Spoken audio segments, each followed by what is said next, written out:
All right. Hello, everybody. Welcome back to another episode of The Market Close.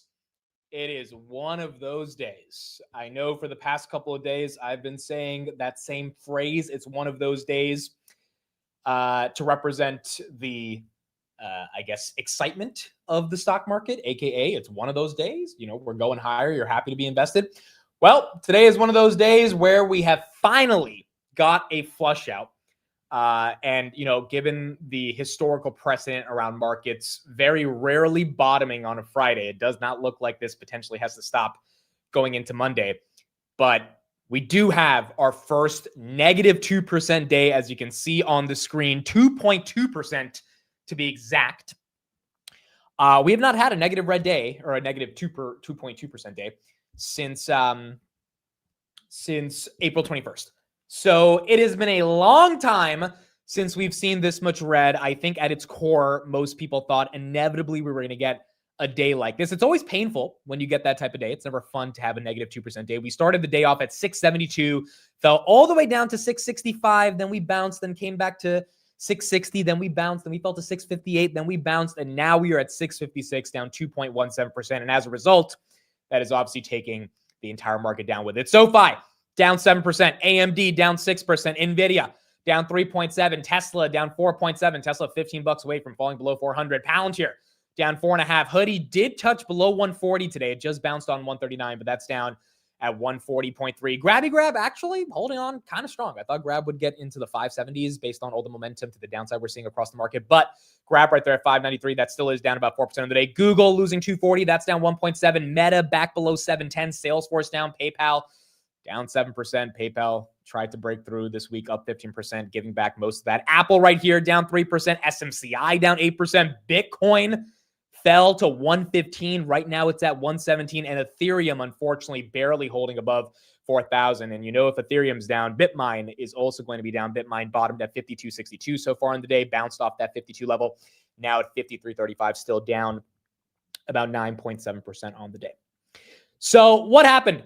Why did this happen? What's going on? For those that missed the market open or kind of missed what happened throughout the entire day. Also, let me know in the chat if you bought puts, sold covered calls. If you do have covered calls today, those are printing. If you take advantage of this dip, if you deployed some capital, would love to know kind of what people are doing. At its core, Trump had a pretty long tweet, and the summary of the tweet is as following. Number one, he's thinking of increasing tariffs on China. Number two, China is being very hostile to us and other countries on rare earth minerals. And number three, I've canceled my meeting with Xi Jinping for next week. Now, is he lying about this? Is this leverage? Is this kind of just him saying what he has to say in the heat of the moment, not caring about the impact on the stock market? Because, you know, Trump kind of started this entire stock market rally back in April when he told everybody to buy. And so he might think it's okay. I gave you guys 30%. I'm taking away 2%, but I've got to negotiate with China. What exactly is going on? I don't think anyone knows. And I think there's been a lot of pontificating throughout the entire day on, is this real? Is this a something burger? Is this a nothing burger? Again, markets rarely ever bottom on a Friday. So I would expect a little bit more pain on a Monday, potentially even a flush out on a Monday if this isn't already the flush out. And I think there's a lot of confusion. There's a lot of confusion on what the heck is actually going on right now, which is why, I mean, if you bought the dip, that's fine. The question is, did you unleash all of your capital on a day like this with the uncertainty of next week? And maybe this is the bottom. So maybe this is the day to do it. Maybe it's not. You know, where only time will tell as we get into next week. The VIX right here up 31% on the day. Usually when you get a 30% move on the VIX, it tends to signal a lot of the pain has been flushed out. But next week, we're going to find out exactly how ultimately this plays out. S&P right there, 655. 654 was the low of the day, down 2.34%. And now we are at, the markets are not closed on Monday. The bond markets are closed on Monday. The stock market will be open on Monday. The stock market will be open on Monday, but the bond markets will be closed. And so we will have a market open, but you might have a little bit less volume because the bond market is not going to be open. So let me give you my takeaway real quick, and then we'll have a lot to analyze. We'll hear from Tom Lee, who was just on CNBC a couple minutes ago. My takeaway is that, number one, markets have been waiting for a dip for the past 3 months. We finally got it. The most we got red in September was 1.2%. The most we got red in August was 1.6%. So I mean, like, obviously we've been waiting for a negative 2% day. It has been 5 months, the longest stretch in history of not getting a negative 2% day. And we got it today. It was going to happen inevitably for some reason. It ended up happening because of a Trump tweet. It is what it is. But I think it's very normal that this happened today. Number two takeaway. I think it's healthy. I know it sucks to hear this. I know no one wants to hear someone saying it's healthy for people to be down a lot of money. Trust me, I'm down a lot of money today. It doesn't feel good. But I also don't think Robinhood pushing 155, going from 120 to 155, Robinhood right there below 140 in a week was normal. And so as much as I love the gains on my portfolio of seeing Robinhood go to the moon, or, as much as people love the gains of seeing Rocket Lab go to the moon, which Rocket Lab did hold 70 for the majority of the day. Now it's at 60.45. It's not normal. And we know whatever goes up must come down. And so I think it is a rather healthy retracement for it to come down. The question is, does this accelerate? And sort of my third takeaway on this is that we don't know how strong the acceleration of Trump-US tensions with China are going to become next week.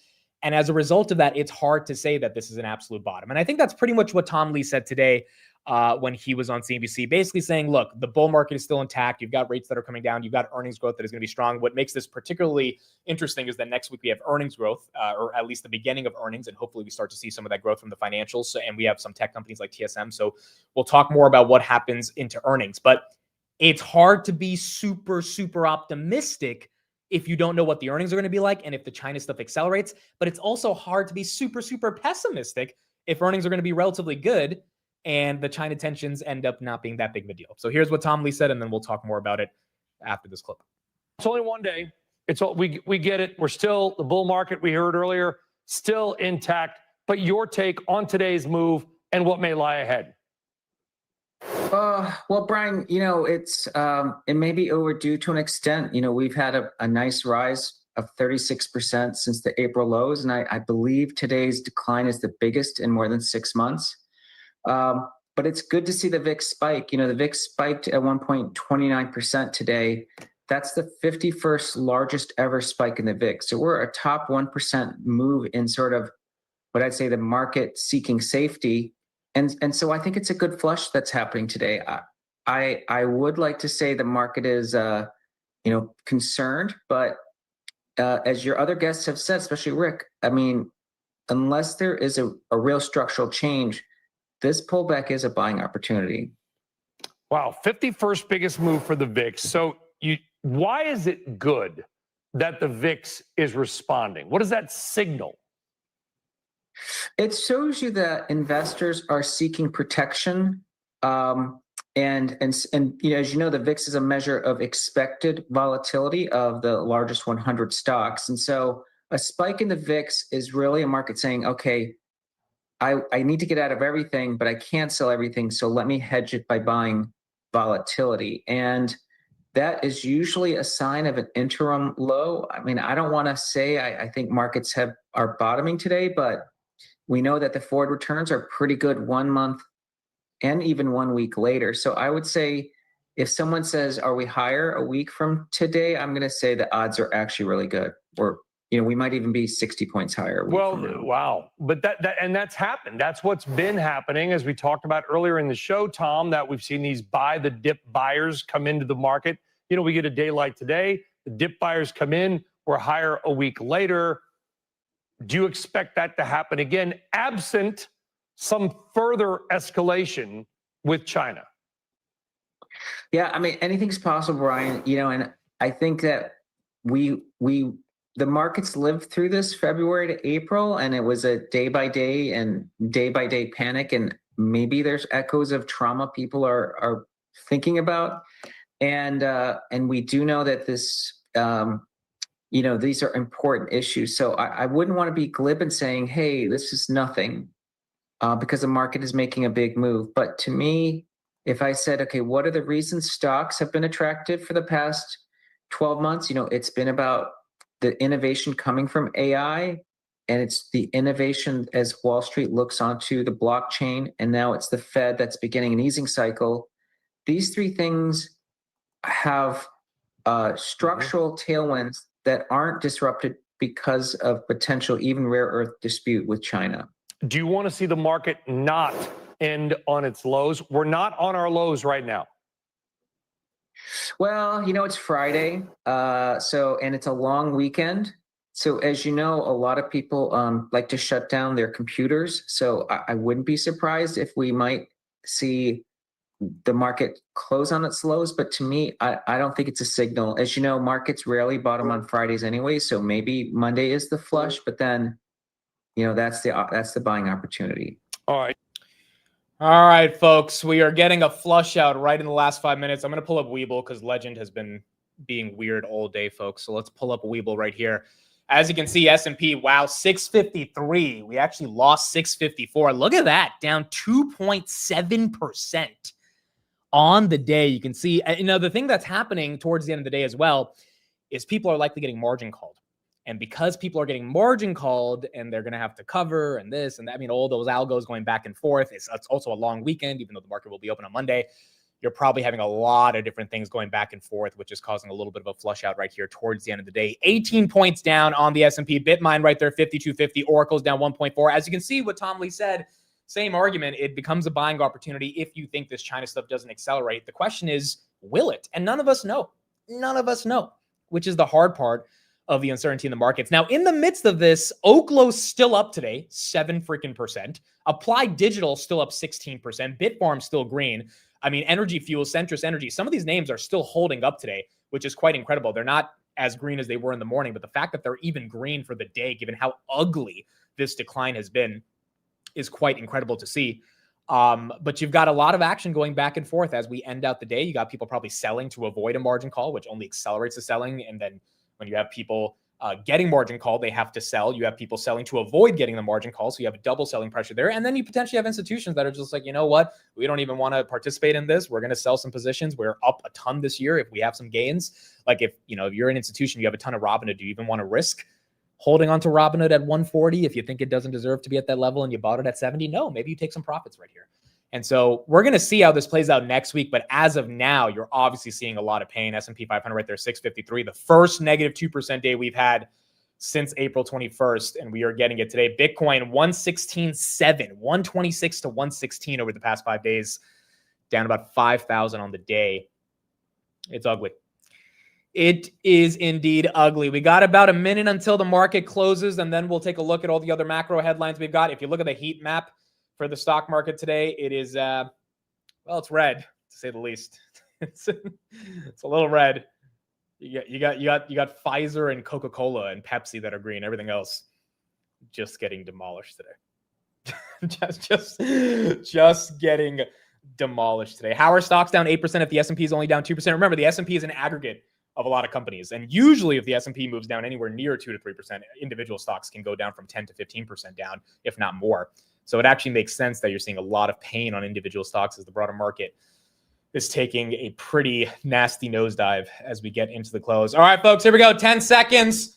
Thank you, everybody, for being here. It has been a good, strong 2 months, and this is the first major day of volatility to the downside in this bull market. Here we go. October 10th, 4 p.m. The stock market is now closed, and we closed 653.10 on the S&P, down 2.7% on the day.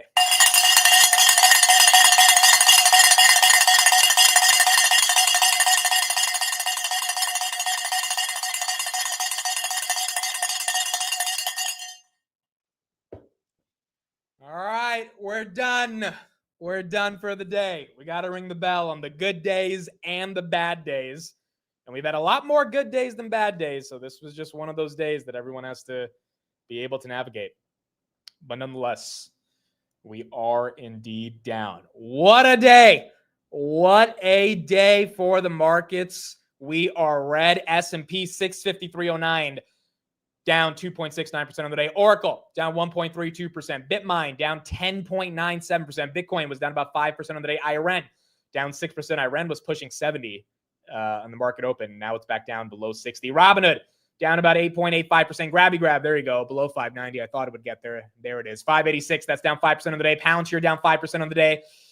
You've got Webull that took a 9% hit on the day. ASTS still green for the week, but that's down 5.48% on the day. Figma was down 10.3%. Meta, 705, that was at 690 on Monday.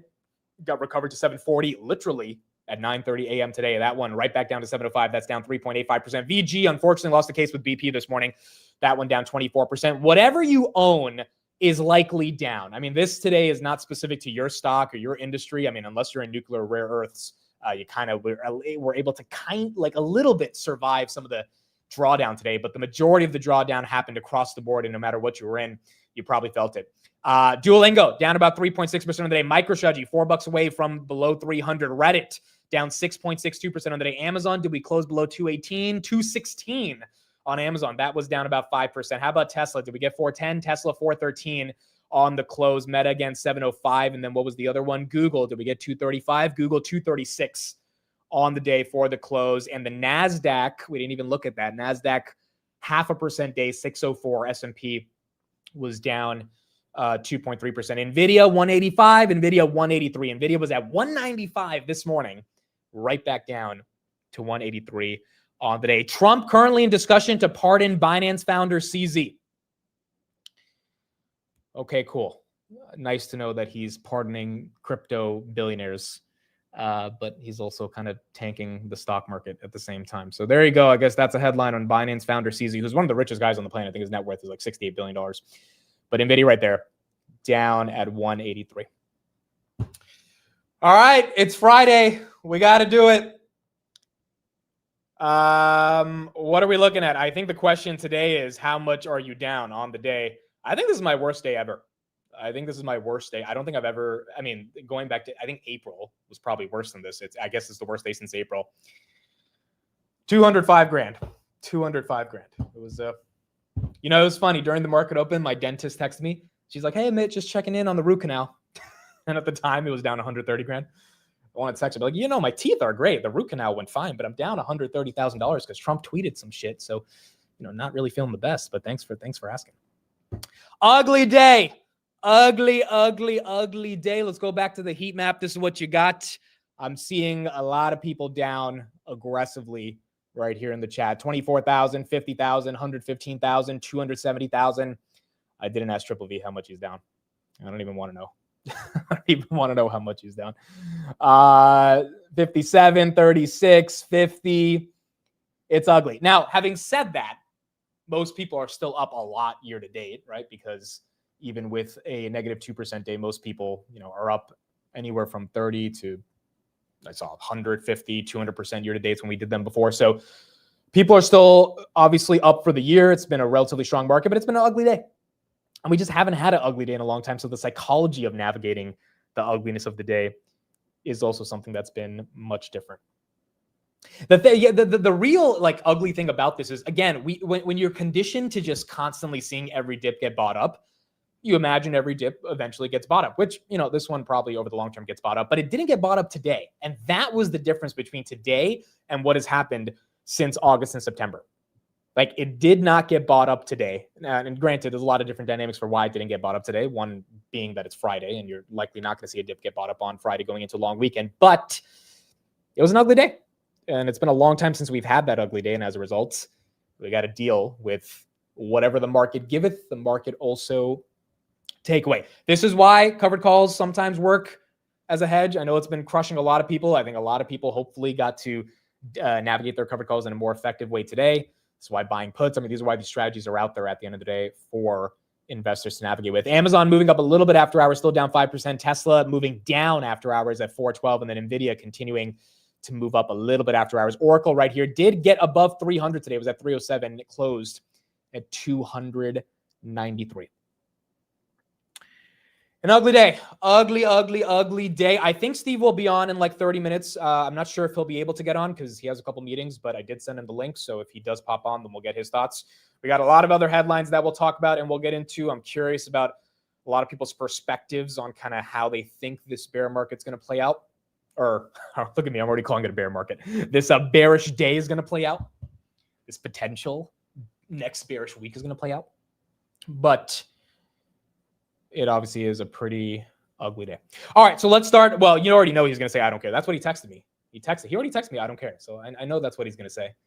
But, regardless of how much you don't care, it's nasty to feel it. It's nasty to feel it across the entire board. 60% of you say we're going to have more pain on Monday. 40% of you say that we are going to have a rebound. So let me ask this question right here in the chat. Did you at all today buy the dip? Did you buy the dip? If you bought anything, I bought some Grab today. So I did buy the dip. If you bought anything today, question in the chat is, did you buy the dip? At its core, again, let me be very clear about this. I do not think that this China tweet from Trump is what ends the excitement of 2025. I mean, I find that hard to believe. I think it's a little bit too arrogant to assume that, like, if you're a bear today, you're really happy. But it's also a question of like, hey, should you turn into a bull if you got a 2% dip and you got the market giving you an opportunity, or do you double down on that bearishness? And I don't know if doubling down on the bearishness because of a Trump China tweet is actually the way this ends up playing out. I think this is one of those things where the market needed an excuse to fall. It obviously got an excuse to fall. Trump literally handed the market something on a silver platter as an excuse to end up falling. And as a result, you ended up getting markets having their worst day in about 5 months. And, you know, even saying that markets have their worst day in 5 months, it's like, yeah, like markets don't tend to go 5 months without having a negative 2% day, but today you had it. And ironically, what started the rally in April is the same exact thing that caused the first 2% day since April, which is a Trump Truth Social post. I mean, it's a great day to buy is what started everything since April. And there's like long 5-paragraph essay on why China is a horrible country that is threatening people around rare earth minerals and rare earth metals. That is enough to create your negative 2% day. So across the board, I think that is one of the most important things to recognize, which is that it has been a long time since we've seen this pain. 65% of you said you bought the dip. 35% said you didn't buy the dip. So here's my next question right here. Do you think this negative 2% day is healthy? Do you think this negative 2% day is healthy? Because again, I know it really sucks to hear it on a day like this, but like at its core, it hurts to be down 200 grand on the day, but it also is a reality check of like, dude, maybe you didn't deserve to be up 200 grand in the past couple months for no reason. Maybe equity prices got a little ahead of themselves and it needed to take a bit of a breather. UNH right there at 354. UNH was at 375 yesterday. The other thing that this is really important to understand and contextualize for is, wait a second, earnings are coming up. And if earnings are going to be good, you kind of need a pullback to get to the next leg to go higher. And in order to go higher, you have to have a retracement. And we have not had that retracement in the past 5 months. There it is today. That retracement theoretically could set up equity prices to actually do very well. This is kind of what Tom Lee was talking about. If earnings are good and earnings, you know, markets expecting double-digit earnings growth. If that's the case, then maybe this is actually a really good setup going into earnings, along with the fact that institutional investors have not had any exposure or have missed out on a lot of exposure this year. And this might present them the opportunity to finally get in. I mean, look, instead of getting to buy Google at 250, you get to buy it at 235 if you're an institutional investor. Now, maybe you want Google at 200. Then you got to ask yourself, will you have a chance to get Google at 200 by the end of the year? And if not, then maybe 235 is the best you can get, which is the buying opportunity. The bear case to all of this is that, and let me be very clear on the bear case, because I've been talking about how it might not be that big of a deal. The way it becomes a very big deal is if the China-Trump trade war and the China-Trump, I guess, rhetorical back and forth around rare earth minerals, these threats that Trump's talking about, that he alleges that China has been sending letters to, you know, threaten all these countries around export controls. This was the tweet, by the way. It's a very long tweet. If that intensifies, like, the unknown about this market is that it could get much uglier. Again, I don't know what the level of intensity this needs to get to for it to be as ugly as, you know, the bears might be thinking, which is like 600 S&P, 620 S&P, but it could get ugly. And that's what I think is important to understand. Shirley says it looks like a high school fight. Yeah. This is back to Biden's market, folks. We are back to Biden's market. Wow, 87% of you said you think this 2% day is healthy. Okay, so it's not just me. It's not just me. I'm happy to see it's not just me. I mean, I think all of us felt that things were getting a little ahead of themselves, and it's okay to kind of get that pullback that inevitably was going to happen. BMNR, we're still moving down after hours. BMNR, yep, 52.25, still moving down after hours. And you know, the reason for this is because Ethereum is just not cooperating. When something like this happens, ETH and Bitcoin just, I mean, this seems like the first thing that investors decide to sell, and they took a hit. How about gold? Gold was actually up on the market open. Are we still above 4,000? Wow, we are still above 4,000 on gold, folks. That is incredible. And that tells you something. Gold actually holding on while everything else taking a hit. Copper did fall today, so copper was not the best. Silver as well, up 1.6%. So silver and gold actually a little bit of a hedge here today, even with all the pain. All right, nasty day, nasty, ugly day, but nonetheless, this is what we got. Here's the other thing. I mean, who could have really saw this coming, bro? Like who? Like, I mean, it was a normal day, unless Barron Trump had puts loaded up the ass, and maybe that's why Trump ended up saying what he said. But like, realistically, who actually thought this type of magnitude of a day would happen today because of how it happened? I mean, yes, we were probably going to get a pullback. Yes, we were probably going to get into 2% day inevitably. But because Trump tweeted about China and threatened about tariffs, that was how this ended up playing out. It's just hard to see some of that stuff happening, or to have a crystal ball and imagine that it's going to happen. But that is pretty much how this played out today. Now, Trump is going to be live. I don't know when, 5 p.m. for sure. He's going to be live. 5 p.m. Okay. So Trump is going to be making an announcement around pharmaceuticals at 5 p.m. So that's in about 45 minutes. I'm imagining he'll talk about China because the stock market lost $700 billion in market cap today. So he probably will tell us why he tweeted what he tweeted. But there will also be some pharmaceutical announcements. And at 5 p.m., we'll see what he ends up saying. To a poll on who's getting drunk tonight. Oh my gosh. Yeah, ramen noodles tonight, folks. Ramen noodles. All right, let's get some more analysis, and then we'll get into some of the other headlines and keep going from there to see how this is playing out. Trump will be live at 5, and then we'll get some more details at 5 p.m. Hey, there's risks out there, and we got to pay attention, and we got to balance the portfolio a little bit. Some people have been, waiting in quotes for a sell-off. It's been uncomfortable for some to think about putting new money to work in the market when valuations are rich relative to history. But now they'll look for any excuse to maybe get in and follow what some suggest is going to be a chase between now and the end of the year. Oh, absolutely. Because we've talked a lot about the amount of cash that's on the sidelines right now. There's almost $7.4 trillion that's sitting in money markets. But that's not all just retail investors. A lot of that is institutional money, and they have been sitting with too much cash in their portfolios because a lot of that happened after Q1 and Q2 with all the uncertainty in tariffs. But now you're playing catch up because really you've got investors that you have to report to. And if you have too much in cash, when the markets are going straight up, it's not going to look good. So there have been praying for some sort of pullback like we're seeing today. And not that this is that major of a pullback, but I think as you see these, you're going to start to see a lot of that cash going back into the market. And she's right about that. I mean, like institutional investors that have been on the sidelines, and you can tell from the data that we've been seeing over the past couple of weeks, they have been waiting. They've been salivating for a moment like today.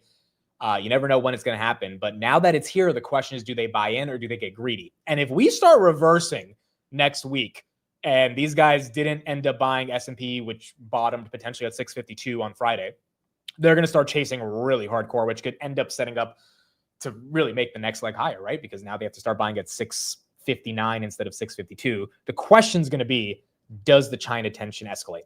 And if it does, then investors will have to determine if they end up deploying more capital. I don't see this as any more than a short-term dip. You're probably going to see buying on. The inference, of course, is that dips will be bought because the overall environment, as you just said, it comes down to earnings expectations are still pretty positive.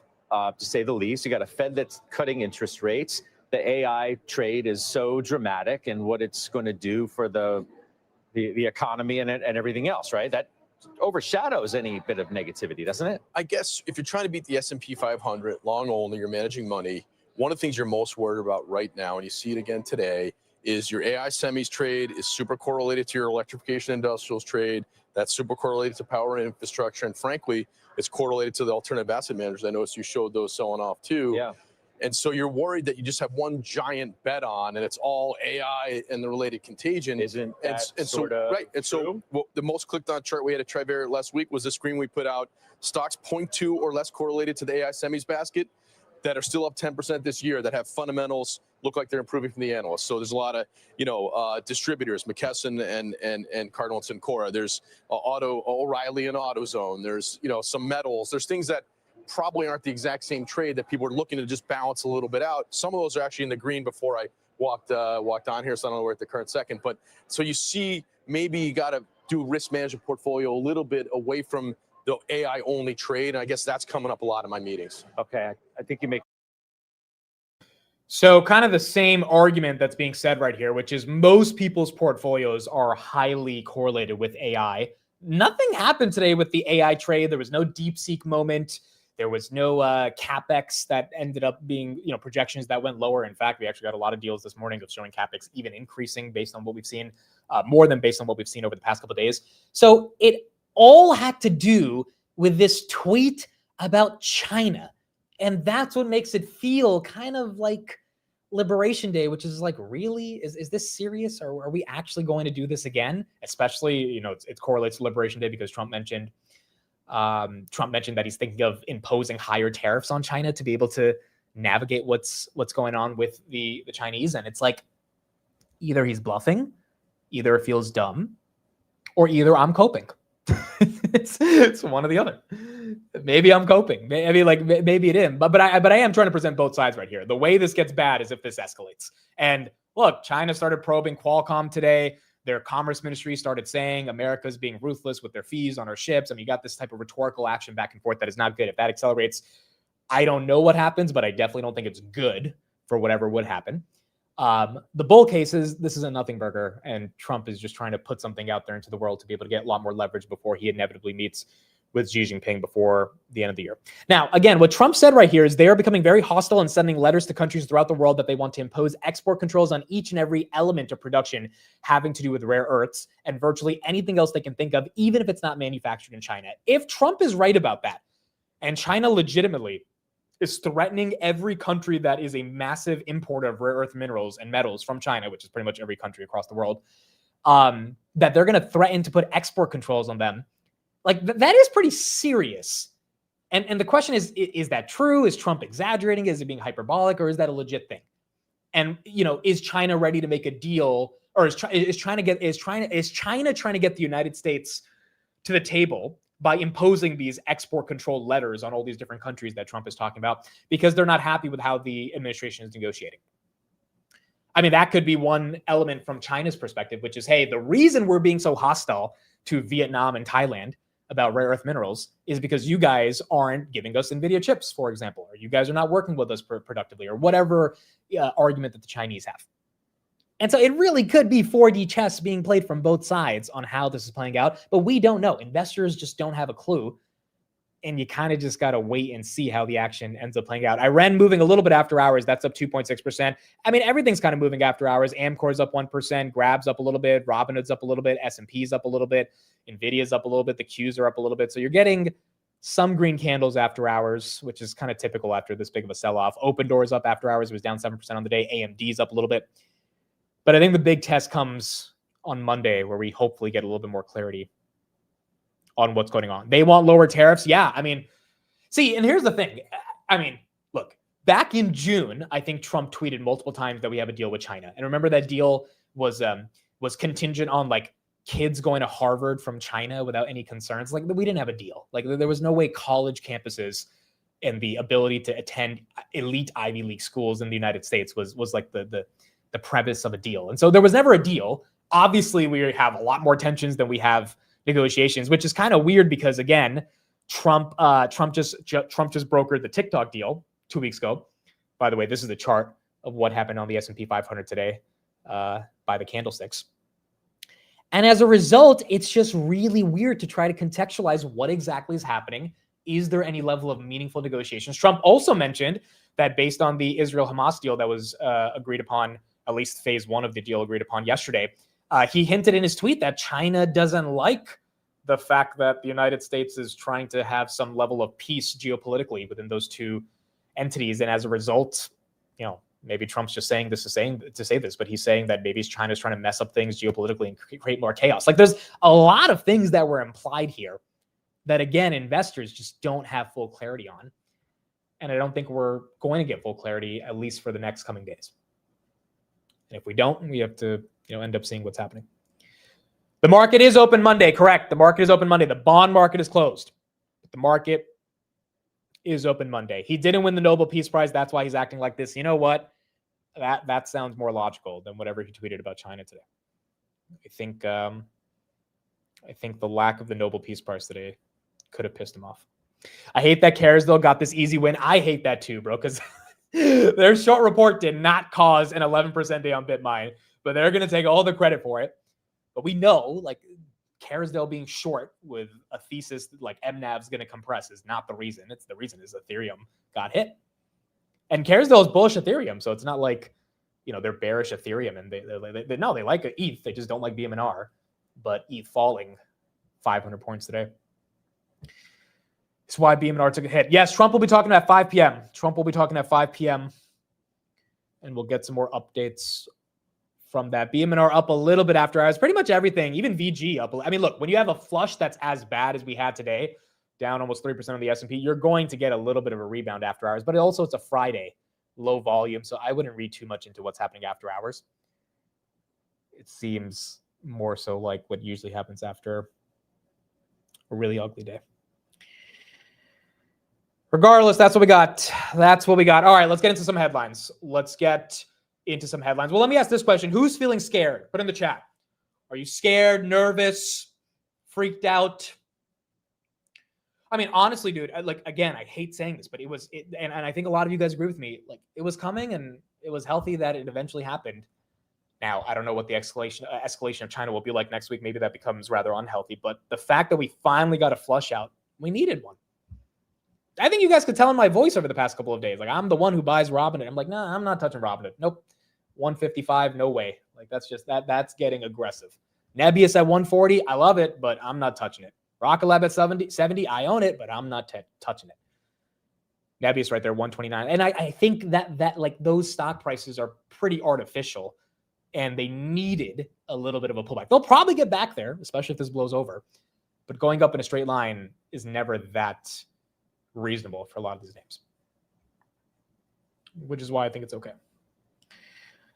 A lot of people saying not scared, healthy, excited. I mean, dude, fear and greed. The fact that freaking fear and greed's at 30.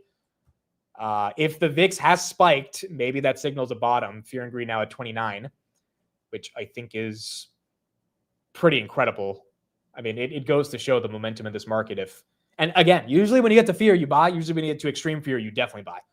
So if we end up getting another 2% down on Monday, that's probably extreme fear, and that's probably when most people start buying. The problem is if most people get margin called, they're going to have to be selling, and they might not have the money to buy. So it becomes kind of what happened back in April for a lot of people, especially if you've been buying for the past 2 months at some of these elevated prices. And we're going to have to see on Monday how that ends up playing out. Yeah, most people are saying not scared. Most people are saying not scared. Scared money don't make money. Someone said I shit myself. Okay, that's all right. It happens. What about the international stocks today? Yeah. What about the international stocks? I mean, how bad were they? India was down about 1% on the day.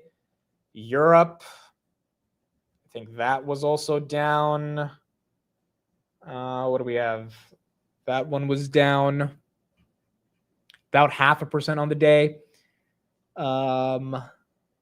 Canada was down 1%. What about the 10-year, which for some reason this 10-year is going down, and people aren't selling off bonds, which is actually really, really nice to see. I mean, if we had the bond market selling off, we would have a whole different issue with the credit markets. Japanese bond market is a whole different issue, but it looks like that's okay. The Nikkei was down about 1% on the day. That's all right.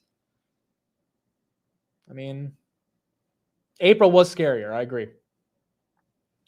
April probably was a bit scarier. Oklo still held on to 7%. I mean, that stock, these energy names are going to go down in history if they can keep this up. Oklo ended 6% on the day. It was at 161 at one point, 147 it ended. Which is pretty incredible. Pretty incredible. USAR, that one, and MP Materials also held up. USAR up 5% after hours, up 5% for the day, and then MP likely getting a bid because of China's being aggressive with rare earth metals. Then the domestic producers of rare earths are probably going to catch a bid. These companies already got massive investments from the U.S. government, so they held on. That one, MP, was up 8.3% on the day. Nokia, which, by the way, I think you guys are wrong about Nokia. I heard a couple people say it yesterday. I think you guys are wrong. I think it's Nokia.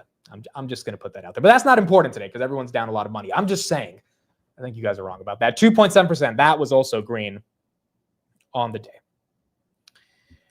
I mean, yeah, you had certain names hold up, and you had other names just take a massive, massive dump. Mag 7 absolutely got destroyed. And then NVIDIA right here moving a little bit after hours. All right, let's get through some other headlines. So first of all, what did people buy on Fidelity? Fidelity put out their top buy and sell orders. And as you can see right here, NVIDIA, VOO, Tesla, AMD, the Qs, Amazon, Applied Digital, and the S&P 500. These were the top buys of the day for investors in Fidelity, or for investors that use Fidelity. So looks like NVIDIA was topping the list. Applied Digital got in there. And then you got your index funds, S&P, VOO, and then AMD, Tesla, Amazon as your big tech companies that got up there. So people bought the dip on NVIDIA and on Tesla, which is not horrible to see. Now, take a look at this stat right here from Ryan Dietrich. October sees more 1% days than any other month. 1% days up or down for the S&P 500 per month from 1928 to 2024. As you can see right there in October, 193. September's at 157. November's at 145. So theoretically, the volatility that we've seen to the upside in October inevitably was probably going to come to the downside as well. And you got one of those today, with October being seasonally one of the days where you see a negative 1% day. And we got that as 193 of them happen on average in October. So a little bit of pain right there. And then, yes, money markets did increase by 19 billion this week. So you did have some money come off to the sidelines. We talked about that in the morning. 7.3 trillion, 7.4 trillion on the sidelines. Again, that money's probably feeling comfortable right now after a day like this. But that money also might be thinking, hey, this is my moment to finally get into the market. I've been on the sidelines for maybe the past 3 years. It's time to come out and play. And maybe the Trump-China tweet is what gave some of this money potentially the opportunity to be excited about that. But you do have money market funds getting some of that green.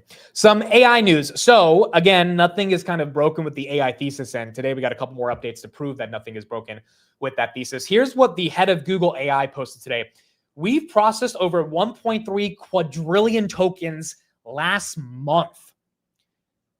That is 500 million tokens a second, or 1.8 trillion tokens an hour. Now, obviously, token usage can't be the only way you determine if the AI ecosystem is relevant, because there needs to be revenues and profits. But the fact that there's that much token usage, I mean, this is dwarfing what ChatGPT said. Now, ChatGPT is not being used as much in the enterprise as much as Gemini is. ChatGPT has a lot more users on the consumer end, but still, this is pretty incredible. 1.8 trillion tokens an hour is what Gemini is seeing in terms of usage. And as a result, you got Gemini for the enterprise that was talked about today. That's getting a lot more excited in the broader market. And going on with that AI trend, take a look at this chart right here from the Financial Times. It took the internet 13 years after the World Wide Web was established to get to 800 million users. It took ChatGPT 2 years. It's like one AI year is 7 internet years. It's quite incredible. And again, you want to see the token usage. You want to see the user growth. You want to see these types of trends, even though they're not directly tied to revenue and profits. You want to see this stuff show up if you're bullish on the broader AI sector, because you know that stuff inevitably is going to be what matters towards the usage of AI and to inevitably lead to some level of revenue and profits long term. And it looks like we're seeing that. So the point of these charts is nothing seems to be broken in that broader AI trade. It's just Trump and China. It's just Trump and China, which caused the pain that we saw today. Here's Bryn Talkington on some of her thoughts for what's going on in this market. Trade tensions today with China are the mechanism du jour of causing this upset in the market. I think this is way more than China, the sell-off. I think that we need China. China needs us. This is posturing before a potential end-of-the-month meeting. And so I think that investors, first of all, markets don't typically bottom on a Friday. And so I think maybe Monday we get a washout. I think this will definitely, with China and the U.S., be a buy the dip. Trump has never said, let's decouple. I don't think I've ever heard him say decouple once. big shift from the previous 4 years. And so I think we want to make a deal of some sorts. It's complicated. We're two big economies, but I think look for Monday. I will say this from the S&P, we broke the 21-day moving average from a momentum perspective. The 50-day moving average is right here at 6,600. So we're slightly, a hair below that. And so I think that does matter from momentum perspective of getting some technical weakness, but we're not even close to the 100-day. But I think closing below that 50-day looks like that's going to happen. I mean, we are going to celebrate this Sunday the 3-year anniversary of the bull market, right? We probably would have led with that on a day like today, heading into the weekend and taking stock, if you will, of where we are and where we go from here. And the obvious news headlines have driven us in this direction. Or as you look at the whole market, the bull market itself, do you feel like it's still young, or are we long in the tooth? I mean, here's the consensus view. First of all, Bryn, I didn't know that. I'm going to go back to the office and grind a little that the market doesn't bottom on Friday. Thanks for the idea. I'm going to go grind on that on the weekend. So that's always a good to learn stuff.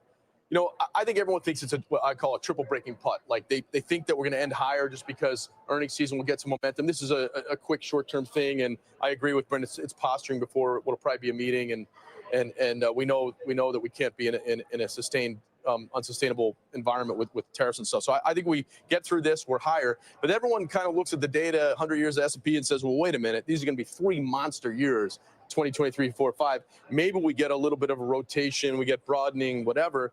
But I think they're in that the third part of the putt is we're just going higher because of AI, productivity in 27 and beyond. So I don't think we're going to get a big sell-off. I think people want to own high quality stocks exposed.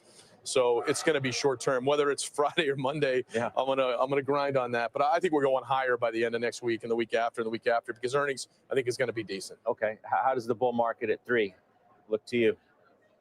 I mean, I agree with this. I think we have momentum on our side. There's a lot of cash on the sideline. Seasonality, I mean, the fourth quarter tends to be a very good quarter, historically speaking, especially after having such a good early year that we've already had. So I think a lot of things are on your side right now. I think these pullbacks are normal. I think you're going to see them bought. So I think you want to stay long here. Absolutely. Bryn, lastly to you, I'm looking at your holdings. You don't really have much exposure to the large banks, do you? No, I haven't. I play it via The banks are going to be important next week. Obviously, we are going to get financials from JP Morgan, BlackRock, Citi, Wells Fargo, all those guys. All those stocks have done relatively well. I mean, JP Morgan and Goldman Sachs have almost performed like tech companies this year. And BitMine right there up 1.2% after hours. It doesn't seem like the financials are going to disappoint, which means as long as the financials don't disappoint, we should continue to see some more momentum. But the number one question that no one has an answer to is what's going on with China? And is this even real with what's happening? By the way, Steve just texted. He said he'll join in about 5-10 minutes. So we'll get Steve on to get his thoughts. His thoughts will be he doesn't care about anything, but we'll get to hear him say that. Bitfarms moving after hours as well. You are seeing a bunch of different names get a bit of a candle. Again, it's just not something to read too much into after a sell-off like this. By the way, going back to that AI trend, we talked about this in the morning, but Argentina and ChatGPT and OpenAI, they signed a deal for $25 billion, 500 megawatts to build their own data center. This is the first time we're hearing about Argentina getting into the data center race. These are representatives of OpenAI with President Milei right here. And it's going to be the largest scale technology and infrastructure initiative, $25 billion in the history of Argentina. So again, it's like, this is not January where everyone's questioning the existential nature of if this technology is even relevant. This is a tweet from Trump in China. And that's what's happening. Stock draft, let's pull that up. I haven't looked at that all day. Let's see where we're at. Okay, Matt's still number one at 41%. I'm at 38.4. Steve's at 5. Tanner's at 17. And Chris is at 9.85. So everyone took about a 3 to 4% hit today. But Matt is still holding on to 4% or to 41% with being in the top of the lead. Trump will be live, in about 20 minutes. I don't know if it's actually going to be at 5 p.m. We'll see. I mean, they say 5 p.m. It might be a little bit later than that. But 5 p.m. Eastern is what it's scheduled for. Dude, he might not even talk about the markets for like an hour. I mean, we got to see what they even end up talking about, because usually he gets into that when he goes into Q&A, unless he decides to talk about China for the hell of it. But if not, then it might just be a press conference for an hour before we even get any conversation. So we're going to have to see. We are going to have to see what ends up playing out.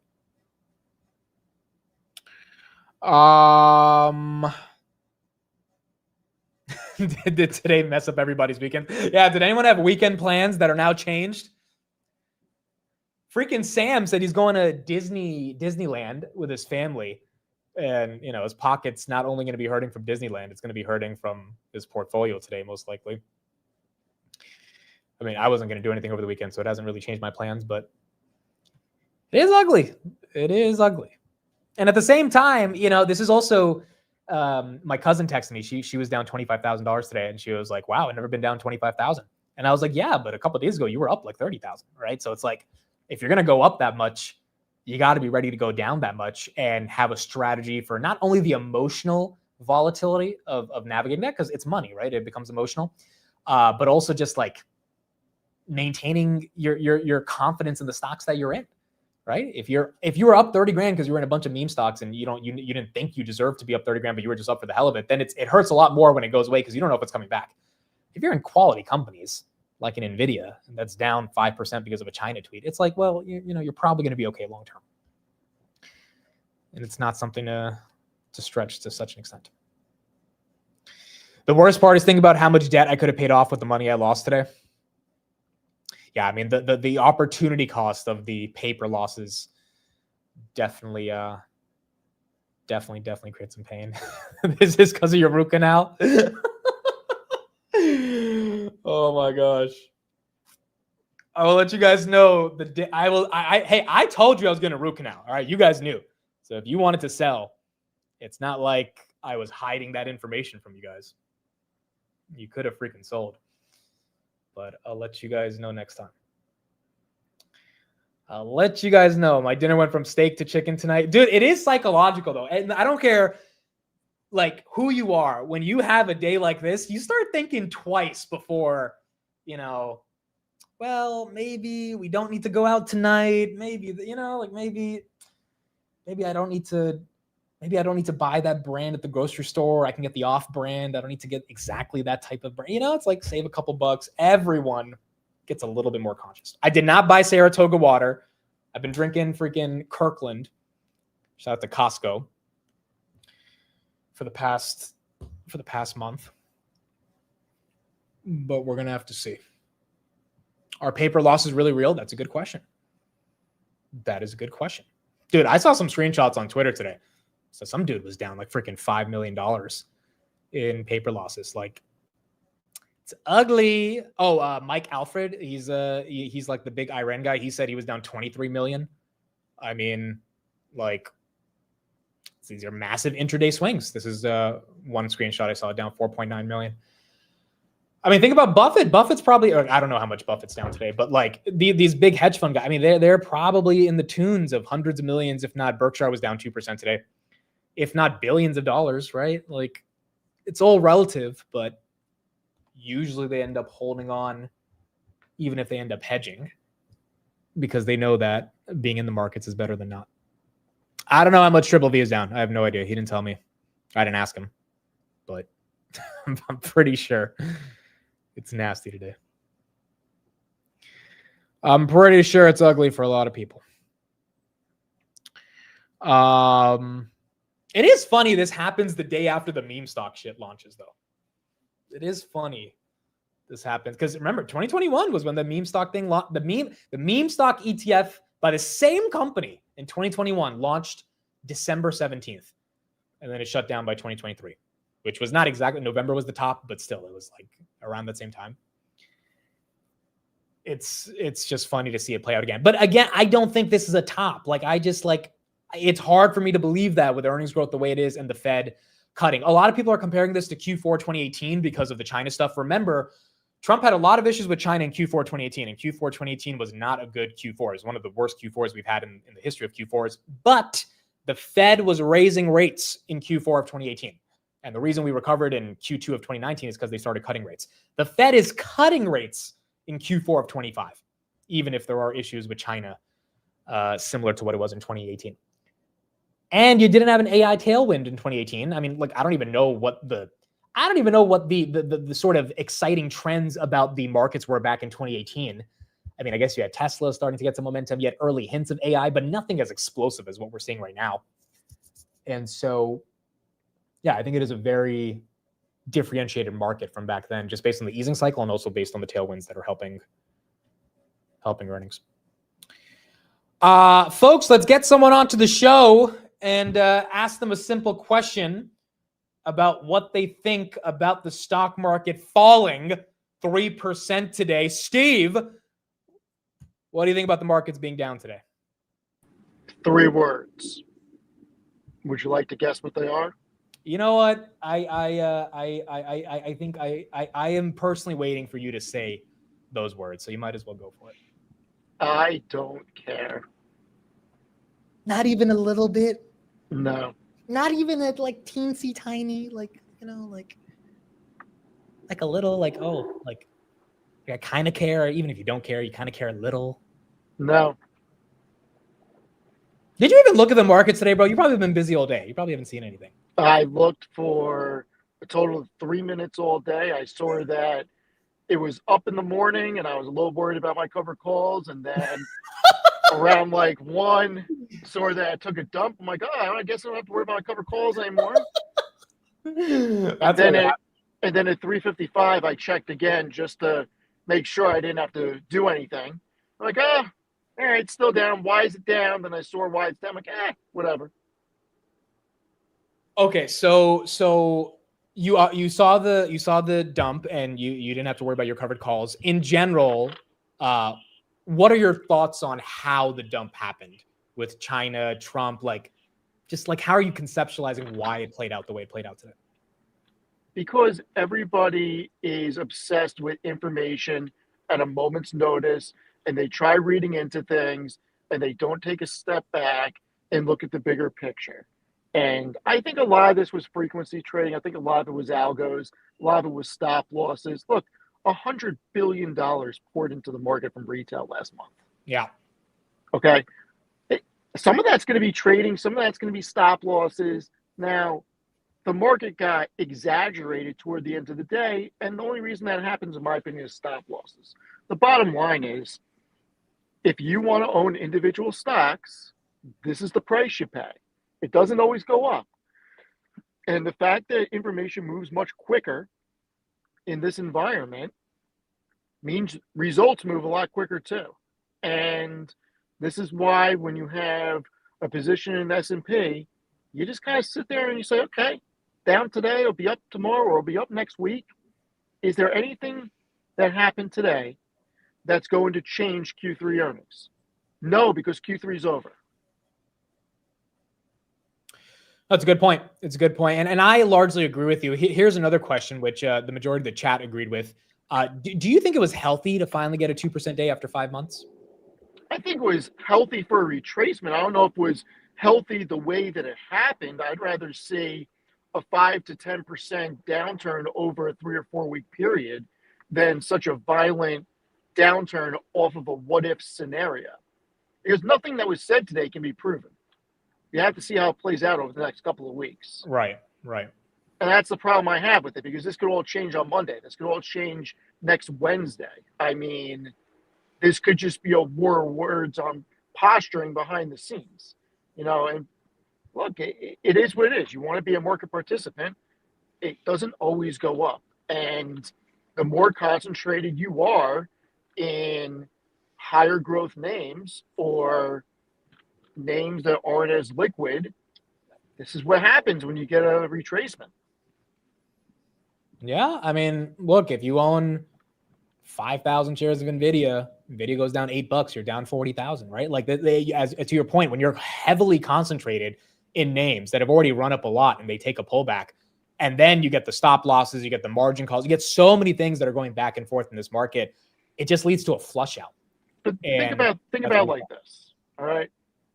Use Nvidia, and then we'll use the S&P, and then we'll use Robinhood. since probably, or Palantir, because a lot of people in the chat probably are in Hood or Palantir more than NVIDIA or the S&P. S&P going from what, 195 and a half today to, shows you how old I am, I said a half instead of 50, to 183 or 184 in the grand scheme of things. Does that matter? Most people own it under 150. You're still up. Yeah. And you weren't going to sell at 195. And if you think it's going to 210, does it really matter in the grand scheme of things? The only thing that changes is a fictitious number when you log into an account. Like, you weren't going to sell, because if you were going to sell, you would have sold. Right. So you're still up. So you can't really complain much, because you're still theoretically up more than if you had put the money in a money market. And then if you think about the S&P, if you've been buying in gradually over time, you take today's pullback and you zoom out, look at a year chart or a 5-year chart, you're still doing pretty well. Yeah, and like going to the point of a Robinhood that went from 120 to 153, now back down to 140. I just don't have sympathy for anyone saying they're upset. I'm like, upset about what? Yeah. Upset about what exactly? Yeah, what are are we upset about? Especially if you bought at 50 or 60 or lower. What are you upset about? That you didn't sell and then buy back in on the dip? I got news for everybody. That's not reality. That's not reality. Everybody thinks that they can do that. But guess what? I've never met anybody that can accurately do that ever in my life. It's not easy. It's not easy. And look, if you bought NVIDIA at 195 or Hood at 150 or any of these names at higher levels, like, that sucks. But that's also, I think it's important to, me and Steve have done that a billion times. Like, all of us have done that. It's just long term, those prices end up being okay. Short term, it sucks because, yeah, you got the short term top. But that's part of being a market participant and buying individual equities. And it teaches you a lesson to be like, hey, maybe that's too much strength for me to buy into. Maybe I'm going to chill next time you're in that position. Maybe if you want to deploy capital, you buy it 4 times. You go 25%, 25%, 25%, 25% with your capital. And you don't go all in, because guess what? Nobody knows if the market's going to go up or down tomorrow. Nobody knows that. Yeah. So it's just crazy. Did you buy anything today? I did. What'd you buy? I bought more BMNR. Wow. Going down with Tom Lee, huh? You don't care. No, you know what's wild? I think I doubled my position in BMNR this week. Oh, yeah. You've been buying every single day. Yeah. Or, yeah, I got to look at the buys. It's either this week or since last Friday, I've doubled my position. Dude, we are a unique breed of people that are like, well, it's going down. Let me buy more. No, right? but think about it. What do you want to do? Buy on the way up? No, Like, well, that's what I don't understand. And that's why when I exited the SL Green position, I didn't buy everything all at once. And because what I say to you, I don't know what the market's going to do. I just know I want to buy more of this stuff. So I bought some here. I bought some there. I mean, yesterday when it went down, I bought some at like 56.40 or something like that. And then it started going up. I'm like, I guess that was a good buy. And then today went up and then came crashing down. So I'm like, it's at 54 something. I'll buy more. Yeah. I mean, I've never understood why people freak out and run for the hills on down days instead of putting more capital to work. And why do people wait for strength to buy? Like, buy into strength and buy into weakness. Buy across the board. Yeah, and this comment right here from Austin, market dropping hard on a Trump tweet proves some truly didn't learn anything from April. I mean, like, this is exactly what happened back then, right? Ryan, look where the markets are now. Look where the markets are now. Oh, hold on. We got an update from Trump.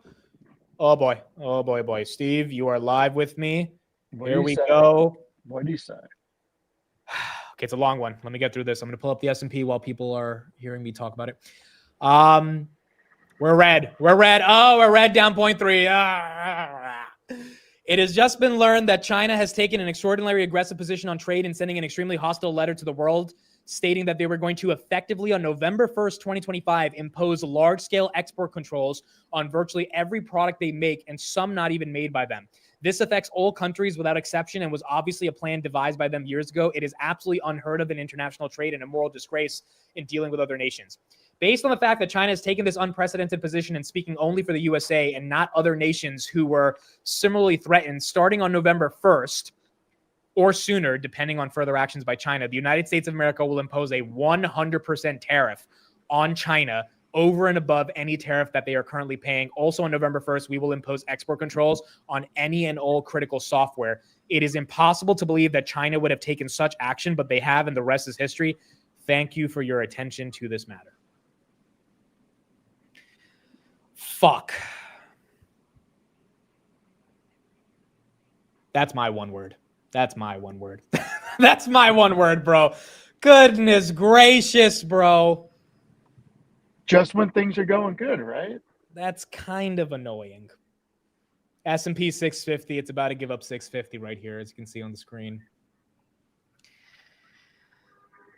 100% tariff on China. Now, to Trump's credit, and I know no one wants to give Trump credit right now, but if he's right that China's becoming incredibly hostile to the rest of the world and imposing large-scale export controls on virtually every product they make, that is a big issue. That is a very big issue. And I mean, you got to ask yourself, well, what else can the guy do if China's going to say, hey, all the stuff you guys need to create all the products you create, we're putting export controls on? Like, obviously, that's a pretty aggressive move by China. I don't know if 100% tariff is the best way to combat it, but nonetheless, I don't know if I fully blame Trump for this.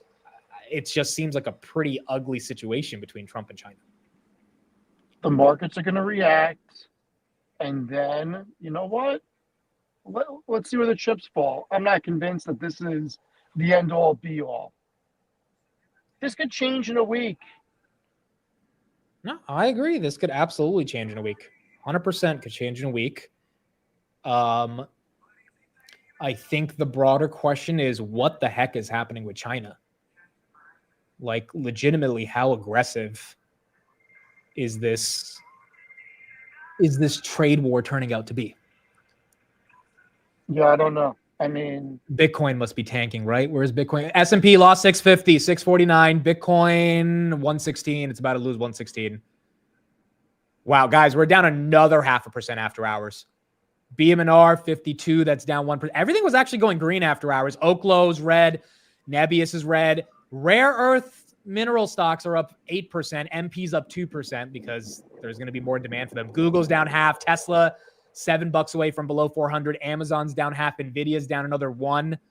Iren's down 1. Hoodie 138. Rocket Lab 63. Grab 585. Meta, are we below 700? Meta 703. China's probably getting hit as well. China, Baba's down another 2%. no, I exited my entire position on Bob on Wednesday, I think. So Okay. the rest of what I had, I got out of. Oh my gosh, that is I don't think this is going to last. China can't go toe to toe with the entire world like this. This isn't going to last. but it's not the entire world. It's just China. No, but if they're going to impose export restrictions across the board to every country, that's against the world. Well, yeah. I don't see that that's going to stand.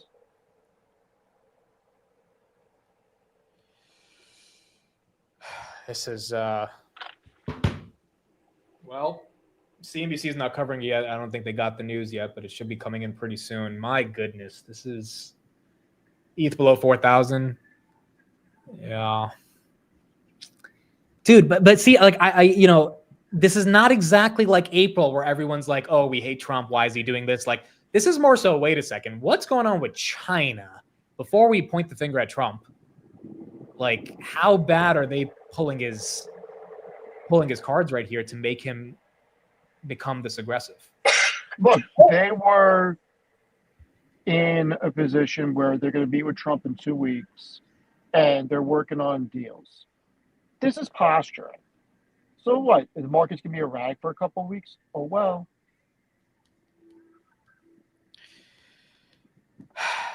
Yeah, I mean, Think about this. NVIDIA's revenue, zero is forecasted. Jensen said that. What does this change for NVIDIA? No. This has nothing to do with. This has absolutely nothing to do with NVIDIA or earnings. This is more so like the first place my head went to is what's going on with the global economy, because you have two of the strongest hegemonies going back and forth in a trade war again.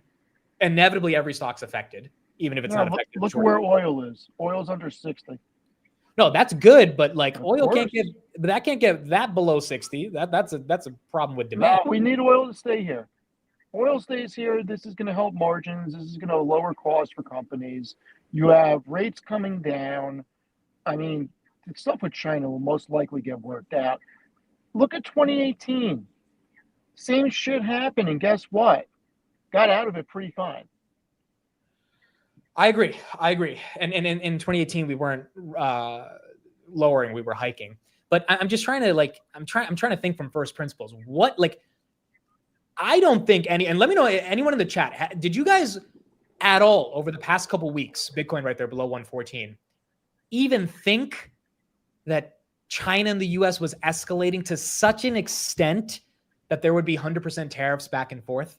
Like, this seems like it came out of left field, especially with the TikTok deal. I mean, Trump said everything's great with China. I mean, literally, he was on the phone with Xi Jinping last Friday. Yeah, look, these things happen.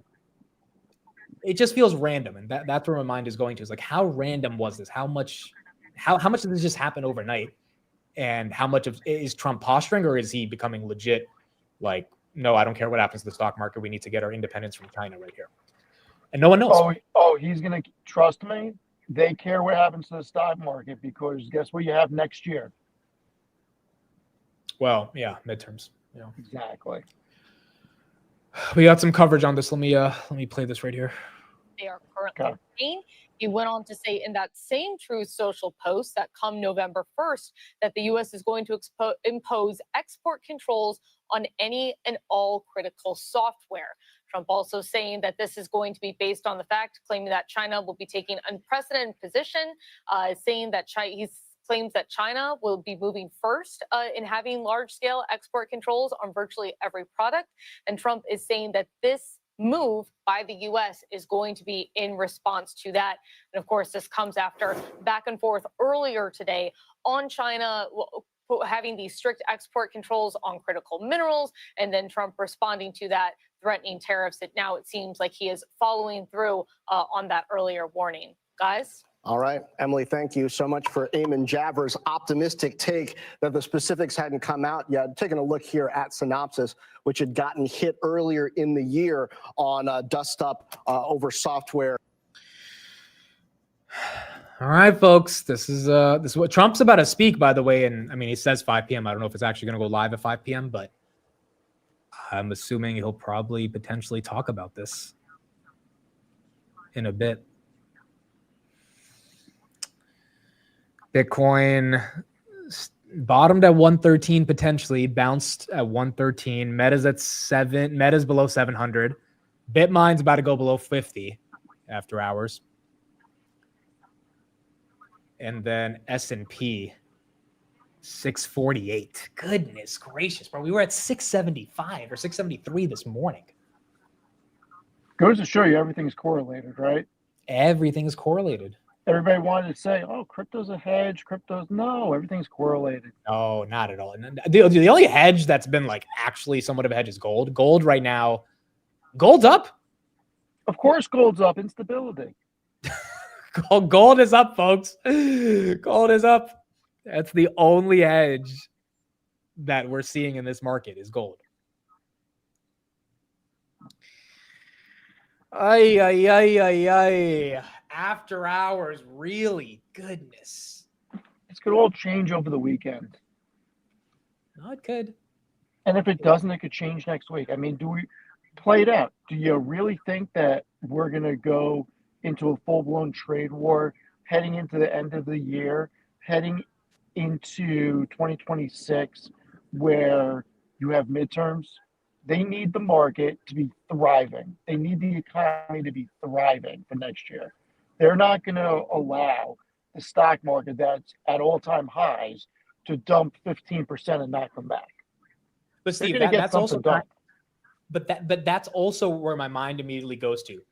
They have 3 months left to have a record first year of Trump's 2.0 administration. Yep. And this is obviously self-inflicted in the context of if Trump did not press post on these 2 tweets, nothing would have happened like this today.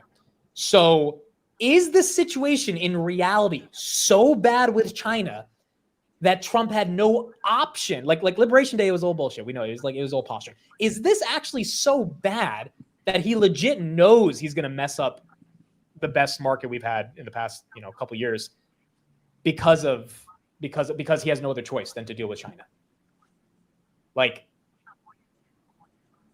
is the situation actually that bad with these letters that they're threatening across the world where Trump's like, you know what, market's got to go down, but I don't care because if I don't do this, I mean, like, we're just screwed with China long-term when it comes to rare earth minerals. And if we don't get rare earth metals or minerals, I mean, you can kiss NVIDIA goodbye, right? All of our supply chains rely on that.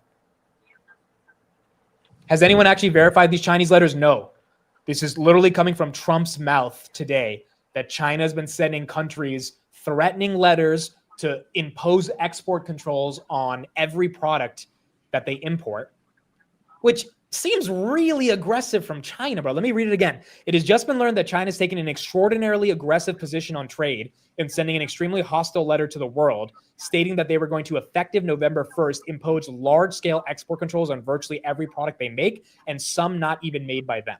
This affects all countries without exception and was obviously a plan devised by them years ago. That right there, Trump putting in that sentence makes me think he feels bamboozled by the Chinese to the point where they were planning something for the past year and now they just let it loose. And now he feels like he has to be as aggressive against them because this caught them off guard. Well, maybe I'm reading too much into it, but I'm just throwing stuff out there from my raw thoughts. I'm sorry I have to steal your term right there, but that's fine. I think that you're reading a little too much into it. I might be. We don't have enough information, and we know that the market can take big swings, and I just don't think that this is going to be something that is the end all be all. We know that he's a deal maker. We know that everybody wants to make a deal and make more money. That's what these countries care about. And the last thing that Trump wants, if I was him, was to lose the House and the Senate. Yeah, no, I agree. Again, I just go back to, if the markets are doing so good, why would he purposely tank it? Like, we knew why he did it in April. He actually had somewhat of a plan to show them that he's willing to do that, and he's willing to go to extreme lengths to get what he wants. And that's a good point. If they are really threatening this, he probably just said, all right, well, guess what? I'll hit the detonator button and I'll put it out there. What are you going to do now? It's all posturing. Why would China restrict its own exports? Domestic consumption is not enough to keep up with its production. That's a hell of a point. That's really weird that he said that. Like, that doesn't make any sense. What happens when... Now, think about this. It's got to move back to his parents. I'm out, guys. I'm out. You're going to have to... It's over. It was a You fun, make me laugh. But look, if China is going to go against the entire world, guess what happens now? Next step, guess what? No more natural gas from anybody. Yeah, dude, China can't go. This is why this feels stupid. This is why it doesn't. It is stupid because China doesn't have enough energy to survive without imports. And they damn sure don't have the domestic consumption of like goods and services to maintain an economy. That's why they were in a recession for the past 3 years. They just started finding some air above water right here. So isolating every country in the world with export controls, how is that going to help their manufacturing? How is that going to help their economy? How is that going to help domestic consumption? Not. If this was just against the U.S., that would be one thing. The fact that they're going against the entire world, pretty easy for Trump to say, okay, let's get G20 together. Let's time to really isolate them and cut it off everything to them, and we're going to operate as a global economy without them.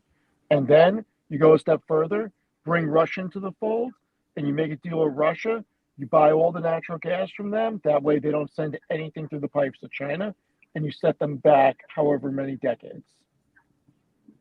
Yeah. It's weird. It's very weird, but it definitely is definitely affecting the broader markets. Trump is not live yet, guys. When he goes live, I will switch over to him. And What do you watch him on that you what do you mean? broadcast it? What are we going to watch Trump on? I think we lost him. He's pissed because he didn't get the Nobel Peace Prize. Maybe, dude. Maybe that's. Steve, you there? Yeah, no, I guess it pinged out. What do you watch him on? YouTube? Huh. What do you mean? What do I watch him on? Of course, the YouTube. I don't know. No, well, I use YouTube TV, but YouTube. So. But he's not. Yeah, now we got to think of a strategy. Strategy It's for called what? Buy the dip. Look, buying the dip is fine. I mean, retail's been doing that all year, and it's. I mean, they 100 billion last month. This is more so. This came out of nowhere, bro. This it hit all of us today. Like what? Yeah, but is it gonna matter in 3 months from now? Steve, I don't know if you can say with 100% confidence it's not. I mean, nothing's 100% confidence, but I'm pretty confident it's not going to matter. But if you had to put a percentage on it, what, 99? I don't think you can be too arrogant and say it's just not going to have any impact in 3 months. What if it does? You gotta have some. Okay, what if it does? And that's why you don't put money you need in the stock market. No, I'm not even challenging that. I'm not saying sell or I'm just saying we don't know where this goes. No, we don't know, but I think there's a higher probability of it getting worked out than not. Yes, I agree with that. And I especially agree with that because no one wants to have a crappy end of year going into midterms with the market. And what are you going to do? You're going to kill Q4 earnings? You're going to kill the freaking biggest spending season there is, and you're going to hit companies on their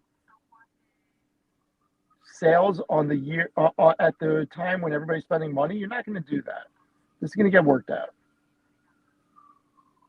Yeah, see, the best thing about this is if you have cash, and I know a ton of people do have cash that they've been waiting for it. This is, I don't know if this is the opportunity, but it's much better to buy BM&R at 48 than 65. Well, how about this? If the market goes down 5% next week, are you still worried about going in? You went down 8% in a week. That's what happens every time that happens. You get a rebound. Yeah. More than likely, people step in and start buying. Yeah. So everybody's been saying, if we do go down 8%, the S&P would be up 3% for the year. So the majority of the gains, if we have a 5% drawdown next week, you're talking about a flat S&P basically, if that happens. I'm not worried about it. I just think that people will step in and buy, creates an opportunity. And this is where everybody's saying, I wish I had bought. Now you're going to get your chance. Yeah. People should be hoping for volatility next week and to put capital to work if it gets to a certain point because you missed out on gains throughout the year. And maybe this is what we need. Maybe we need a shakeout of companies that don't generate a single penny in revenue. Yes. Well, no. So that I agree with, but then the problem is Oklow's great. That's the problem, bro. It's Nvidia's losing 100 billion in market cap, but Oklow's still up 7% on it. That's the problem. Ridiculous. That's that is annoying. If we're talking about a shakeout to get rid of all this bullshit speculation in the market, let's actually have a shakeout. Don't take Meta down 200 billion and keep Oklo green. Yeah, 100%. What do you think? People aren't going to spend on freaking ads? Really? Come on. It's Amazon so 212 right now. Yeah. Oklo. I will agree with you though. And it's even more ridiculous. I was just gonna say I I do agree with that. Like, this has zero impact on NVIDIA. Now, if it accelerates aggressively, maybe it does. But does NVIDIA deserve to go from 195 to 180 because of a China tweet? No, probably not.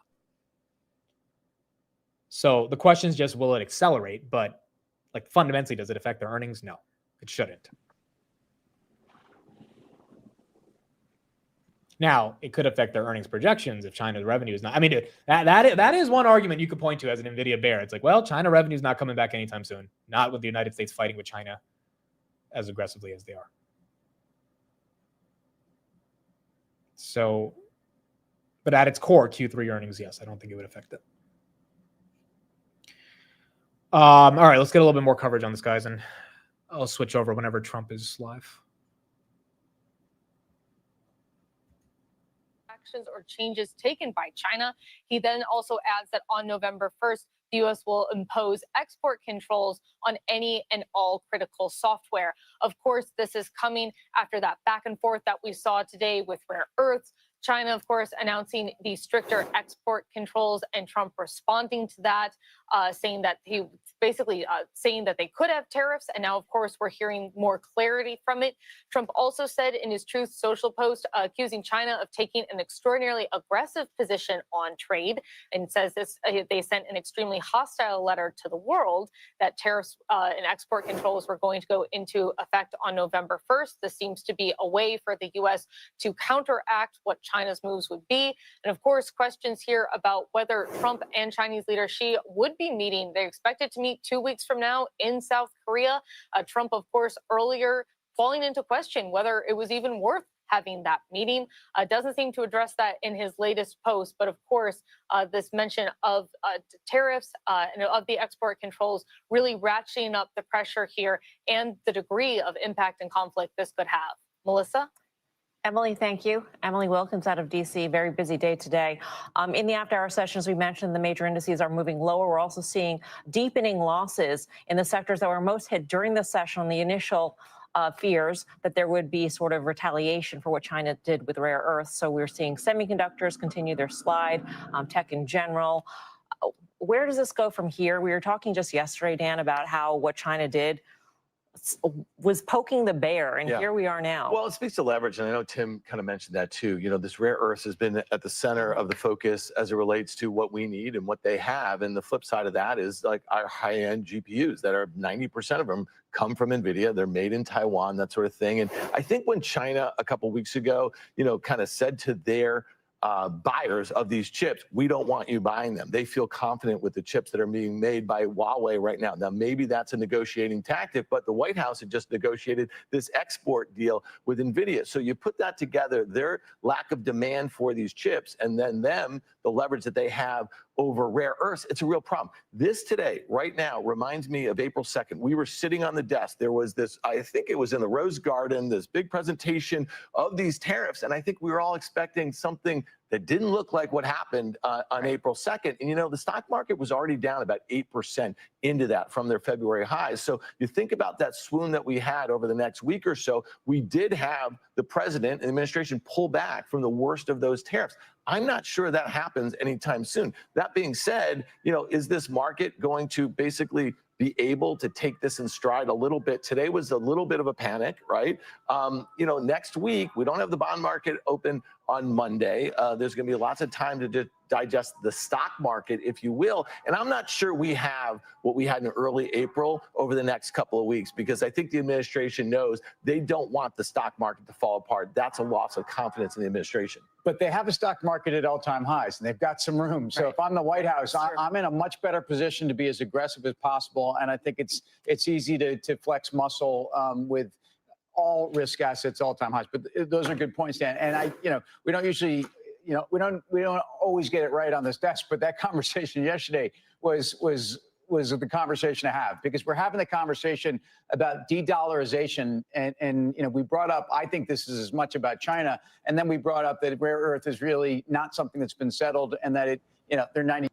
And rare earths not being settled has been the single reason today for this decline, as it has created more hostility with China. Folks, NVIDIA About to lose 180 after hours. ETH is losing 3,800. ETH is losing 3,800, which means Bitmine's probably losing 50. Bitmine is at 48. It has lost 50. It has lost 50. Bitfarms down 7, Meta 700, Oklo's down 1, S&P 649, Bitcoin. Now, look, Bitcoin and Ethereum, they can flush down and they can come right back up. So this one is kind of, I mean, like whenever you get a geopolitical event that's ugly, Russia, Ukraine, if you remember 2022, those both react very aggressively to the downside. So eventually we got to see if that pain stops. But right now they are, I mean, this is a classic flush out on both of them. Bitcoin right there, 111. Bitcoin hit, I think, 107. Wow. Bitcoin hit 107.6. It bounced from there. Let's see if ETH bounces. And ETH got to 3,600. It bounced to 37. Crypto total market cap. Trump is not live yet. I will switch when he's live. Is 3.86 trillion. Crypto today has lost 6% of its full market cap. 6% of its full market cap today across the entire crypto ecosystem. Bitmine right there, 48. Where's Palantir and Hoodie? Palantir 171, down 2%. Hoodie probably 135, 135.07. Oh, total crypto market cap 11%. Really? Is that for the week? Or I see 6%. You might be right. Where was it? Oh no, I think no, you're right. It is 11%. Yeah, you're right. I was looking at a different number. Yeah, 10% of crypto getting wiped out today. This is oh my goodness. Amazon 211. See, the problem is markets don't bottom on a Friday. And so now we got to look forward to Monday and see what the heck market's going to do. Wow, Bitmine's down 8.3% after hours. That's a total of 18% down for the day. USAR is moving higher. Why? Because we need rare earth minerals. 7.3%. And then MP, that one's moving. Those are your only hedges. What about nuclear energy fuels? That one's up a little bit as a hedge. And then gold is up. Everything else is down. Nebius was at 140 this morning, 120.99. Again, it's everything. I mean, outside of rare earth companies and gold and silver, everything. Grab, I don't even want to look at Grab. How bad is Grab? 571. Yeah, I mean, there you go. Like, it is every single thing. VG, not moving after hours, but that was down 24% today. Rocket Lab hit 70 today, right back to 60. Open Door, 730. Rich Tech Robotics down 10%. Rich Tech Robotics was down 9.3% during the day, now down 9.3% after hours. Basically a 20% down slide for Rich Tech. And then Nike, after going down 5%, is down 1%. Where's SoFi? I didn't look at SoFi. 25.36 on SoFi. 25.36 on SoFi. Well, thankfully, my puts expired today for 24. And so I don't think I'll get assigned on those $24 puts. But SoFi's still down. Fear and Greed's at 29, bro. Goodness. So, like, the index is saying it's time to buy. The market is saying we are selling everything. E3400, really? It was just at 37. Oh my goodness, 34.90. Wow. 250 points down within like what, 5 minutes of us looking at the ETH price? Solana 140. Guys, I'm moving back with my parents. I'm moving back. I'm just, that's like I have decided to go home. This apartment was a function of the bull market. We are done. We are done. I don't even know if I can afford this Gatorade, bro. This, like, what is going on? We're cooked. No, I'm just kidding. But look, this is obviously one of the most aggressive days we've seen in the past 3 months. Definitely the most aggressive day we've seen. And I do agree with Steve. I thought if we were going to get a pullback, it was going to kind of happen gradually. I guess in this market, you get a violent downturn, you get a violent upswing, just like we got in April when Trump said to buy, which, by the way, I think everyone needs to have notifications on Truth Social. Because what if Trump comes out on Monday and says, oh, yeah, we fixed everything with China. It's time to buy. Or even he doesn't have to say it's time to buy. He could just say, hey, everything's good with China. We're Gucci. I mean, we're probably going to roar right back up if that happens. And so I guess we have to see how this ends up playing out. Oh my gosh. Crypto market's going to be open all weekend as well. Yeah. I'm moving in a bit. Oh my gosh. I don't think Jason's available, guys. If Jason was available, I would get him on the show. I think he's kind of busy. But we'll definitely get some TA next week to see what's going on. But dude, Jason was texting me today. He was just like, Jason basically said, I'm buying the dip, but I'm being cautious because this is weird. And if you looked at the JD $40 116 strike, look at this shit. 84,000 of these calls were traded today. Like, so you had China that was taking obviously a downturn, but people were trading it heavy. And so he was just looking at some of these option volumes and he was like, this is kind of weird on what's happening, but he did buy a little bit today. Well, you have a nice haircut. We got new news. What? What's new? White House starts mass layoffs of government workers. Well, that's not new because they said it was going to happen, but the fact that it's starting. It's new because it happened, and it just happened 40 minutes ago per the journal. So. Oh, boy. Yeah, we're going to have to see. So mass layoffs, the government shutdown, you don't want people losing their jobs. Regardless of what you think outside the government. No, of course not. Of course not. Crypto's taking a hit. Crypto, look at ETH, bro. 3680. Wow, look at Ethereum tumble.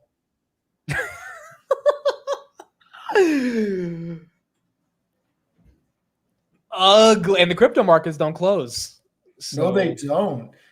No, they don't. Is this an indication of what's to come Monday? Markets don't bottom on Fridays, ever. So get ready.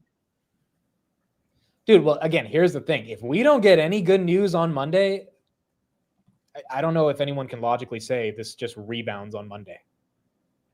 Why would anybody say it's going to rebound on Monday? Unless he comes out with something over the weekend, this is going to be a continuation.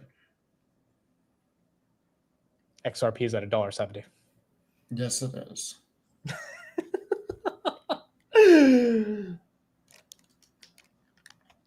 Well, it was a fun bull market, It was a good time. We shared a lot of memories. Don't act like the bull market's over.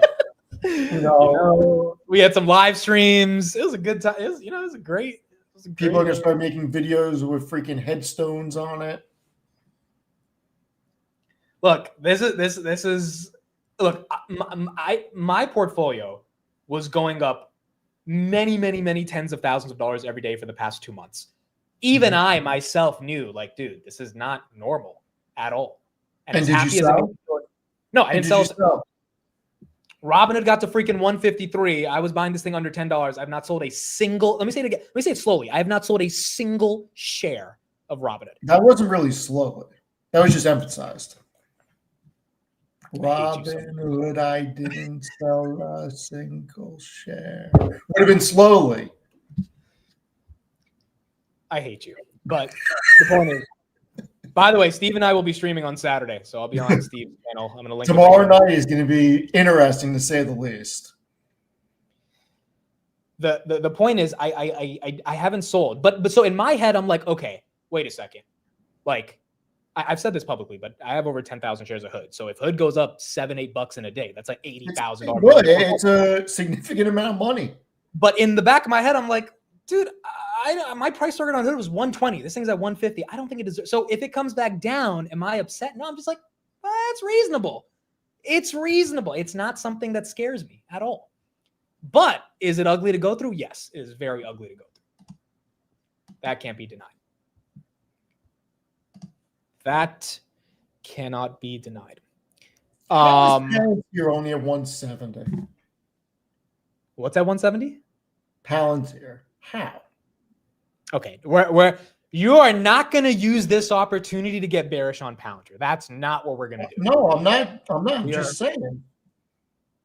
Bitcoin below 112. Wow, 107.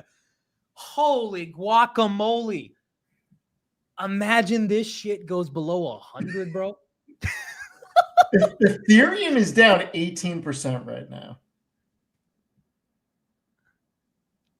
Last time Bitcoin was here was June 27th. Wait, no, sorry. September 26th, then August 30th.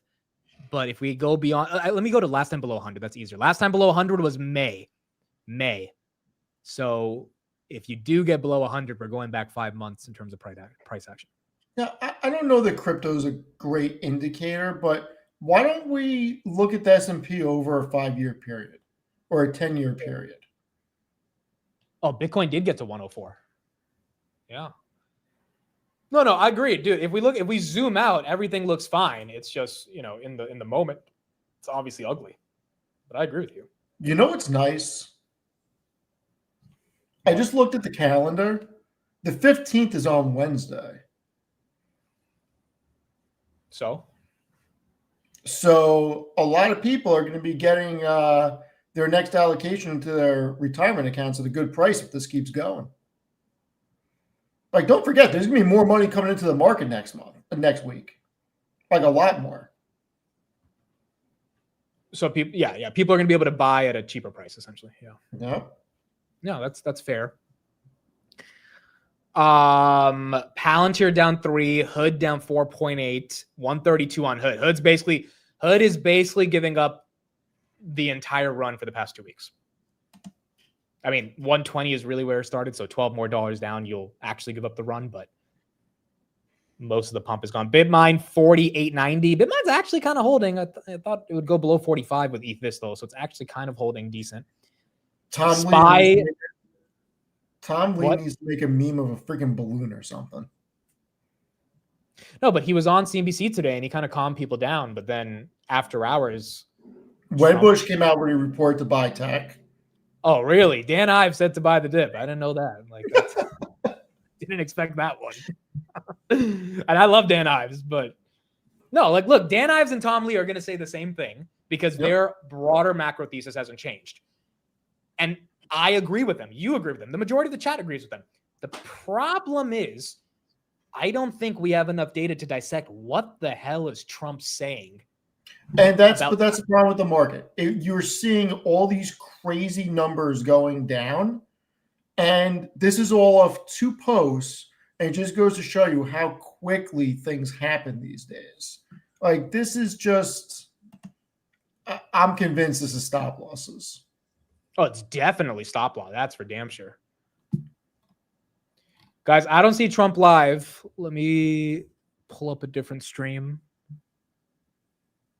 They're in the Oval, but he has not walked in yet. I'll just pull it up here. You know what's interesting? Bring up Realty Income. Ticker O. That one's down. Look how much it's down.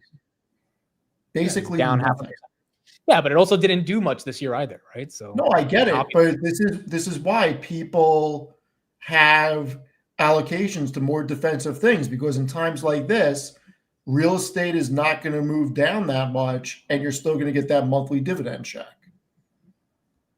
Yeah. So look, growth. It goes back to my point. Growth is volatile, and if you don't want to be in these positions, and if your stomach is churning right now, maybe this is a lesson that if you're going to be a market participant in individual stocks in technology, this type of stuff happens. 100%. 100%. You know, people that are in REITs aren't feeling it right now. Again, Trump will be speaking about pharmaceutical stuff. So, I mean, I don't even know if we're going to get any comment from him for a while. Bitcoin back to 109. Nice bounce from 106. That's good. ETH still trying. Can you pull up CVX? Is Chevron actually up after hours? Or is it rebounding after hours? Yeah, it is, right? Yep. Yeah, I mean, I like Chevron a lot. I don't know. We'll see. I'm still not convinced that this is a get stressed out moment by any means. I'm not convinced. I don't think we have zero data outside of stock prices going down to be stressed out. Yeah. Obviously, stock prices going down can stress out a lot of people, but 1000% I agree with you. The question is, when are we going to get more updates on this China stuff? And it might not be for many, many days. Yeah. Listen, enjoy the weekend. You weren't going to, like, look, you weren't taking it, not you, but I'm just making a general statement. You weren't taking the money out of the market if you didn't sell during the day. Yeah. Or yesterday. So don't let it stress you out over the weekend. Yeah. We will get CPI on the 24th. The BLS announced that today. Oh, Trump should be coming in. BM&R back above 50. I do agree with Steve's number one point, which is that Trump does not want an ugly market towards the end of the year, especially with midterms coming up. Nobody in that position wants an ugly market. You got RFK with them.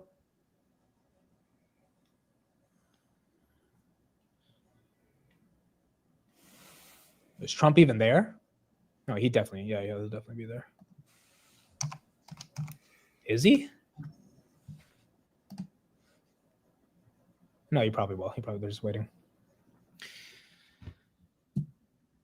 Yeah, we won't get Q&A till the end, though, and we might have to sit through RFK speaking before Trump takes any Q&A. I mean, the number one question is not going to be about whatever pharmacy thing there. It's going to be about China, 100%. So, yeah, I know, guys, I didn't put on the volume yet. I'm waiting till someone comes in. Bitcoin 110, Ethereum 37. All right, maybe that's the bounce.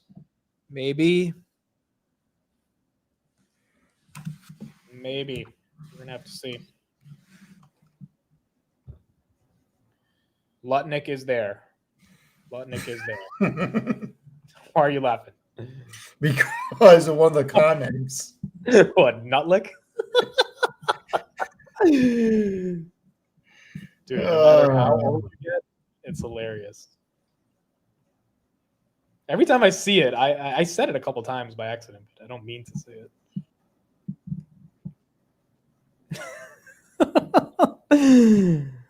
Dude, I just had a. Go ahead. Can you send me? I'm sure I can Google it and find it. Have you ever used like a random generator? Just type in random generator on Google. There's like a bunch of them. All right. Yeah. Is on Sunday. I'm planning on some giveaways. Yeah, there's a ton of them. All right. You can just get people's name, copy and paste it, and then boom. Yep, that's what I'm going to do. It's going to be very interesting.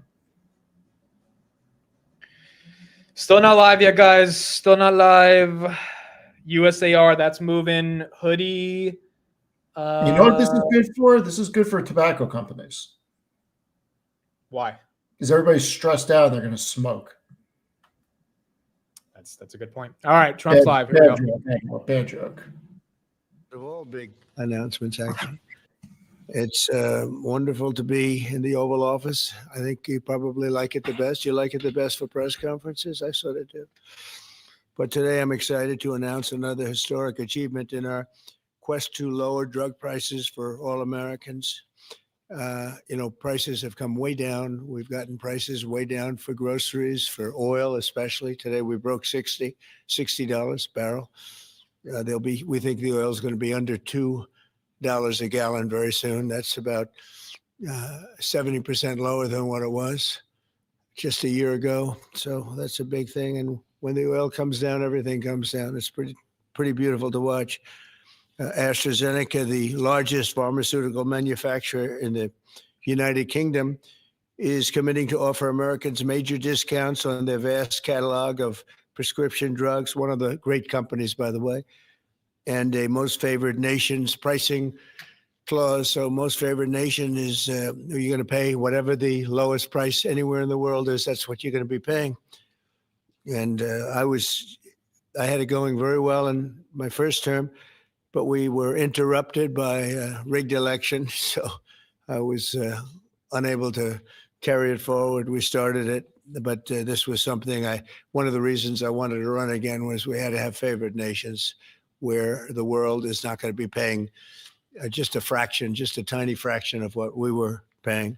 I want to thank CEO Pascal Soriot, a very highly respected, one of the most respected men in business and certainly in the industry, for joining us today, as well as Secretary Howard Lutnick, Secretary Robert F. Kennedy Jr., CMS Administrator Mehmet Oz, FDA Commissioner Marty Makary, and Virginia Governor, a man who's done an incredible job. And good luck with the upcoming election. I know you're working very hard. I watch you. You're right there. He's out there working. He wants to see that young woman win, and the Attorney General, who I endorsed, et cetera, et cetera. Glenn Youngkin. Thank you very much, Glenn. Thank you for being here. For many years, Americans have paid the highest prices anywhere in the world for prescription drugs by far, many times the amount that other countries are paying is ridiculous. Upon taking office, I signed an executive order to make sure that Americans pay no more for prescription medications than the lowest price for the same drug in other locations in developing nations. Today, AstraZeneca is committing to offer all of their prescription medications to Medicaid at most favored nations prices. In other words, the lowest price anywhere in the world, that's what we get. A move that will save American taxpayers hundreds of millions of dollars each year. And I tell the story, Glenn, that in my first term, I had the honor of being the first president in 28 years to lower drug prices during the course of the year. And we actually did. And I was so proud of myself. We called a news conference. I announced it. It was 1/8 of 1%. 1/8 of 1%. Now drug prices are going to be going down 100%, 400%, 600%, 1,000% in some cases. But for 1/8 of a cent, Bobby, think of that. I was so proud because for 28 years, nobody had done it. And now it's, I think back to that, I said I shouldn't have had that news conference, but it is true. I was the only one that did it, but it was not very much. And now we're going to get, in some cases, 1,000% reduction. This is going to have a huge impact on everything from Social Security to Medicare to Medicaid, anything where they're buying any prescription drugs. It's going to have an incredible impact. It's going to lower itself greatly. AstraZeneca will also list many of their most popular drugs online at TrumpRx.gov. TrumpRx. I don't know why they put the name Trump. I did not tell them to do it, but I'm honored to let them do it. That's true, actually. That heavily reduced most favored nations cost. Americans can expect discounts, and as I said, it could be in many cases way over 100%. And as an example, one particular drug that's hot, very hot, 654% on inhalers, COPD and asthma, as well as certain diabetics medications. They're going to be averaging about 654% reduction in price. You believe that one? The Democrats will say, well, he should have gotten more. It's crazy. In addition, all medications AstraZeneca introduces to the American market going forward will also be sold at these heavily discounted rates.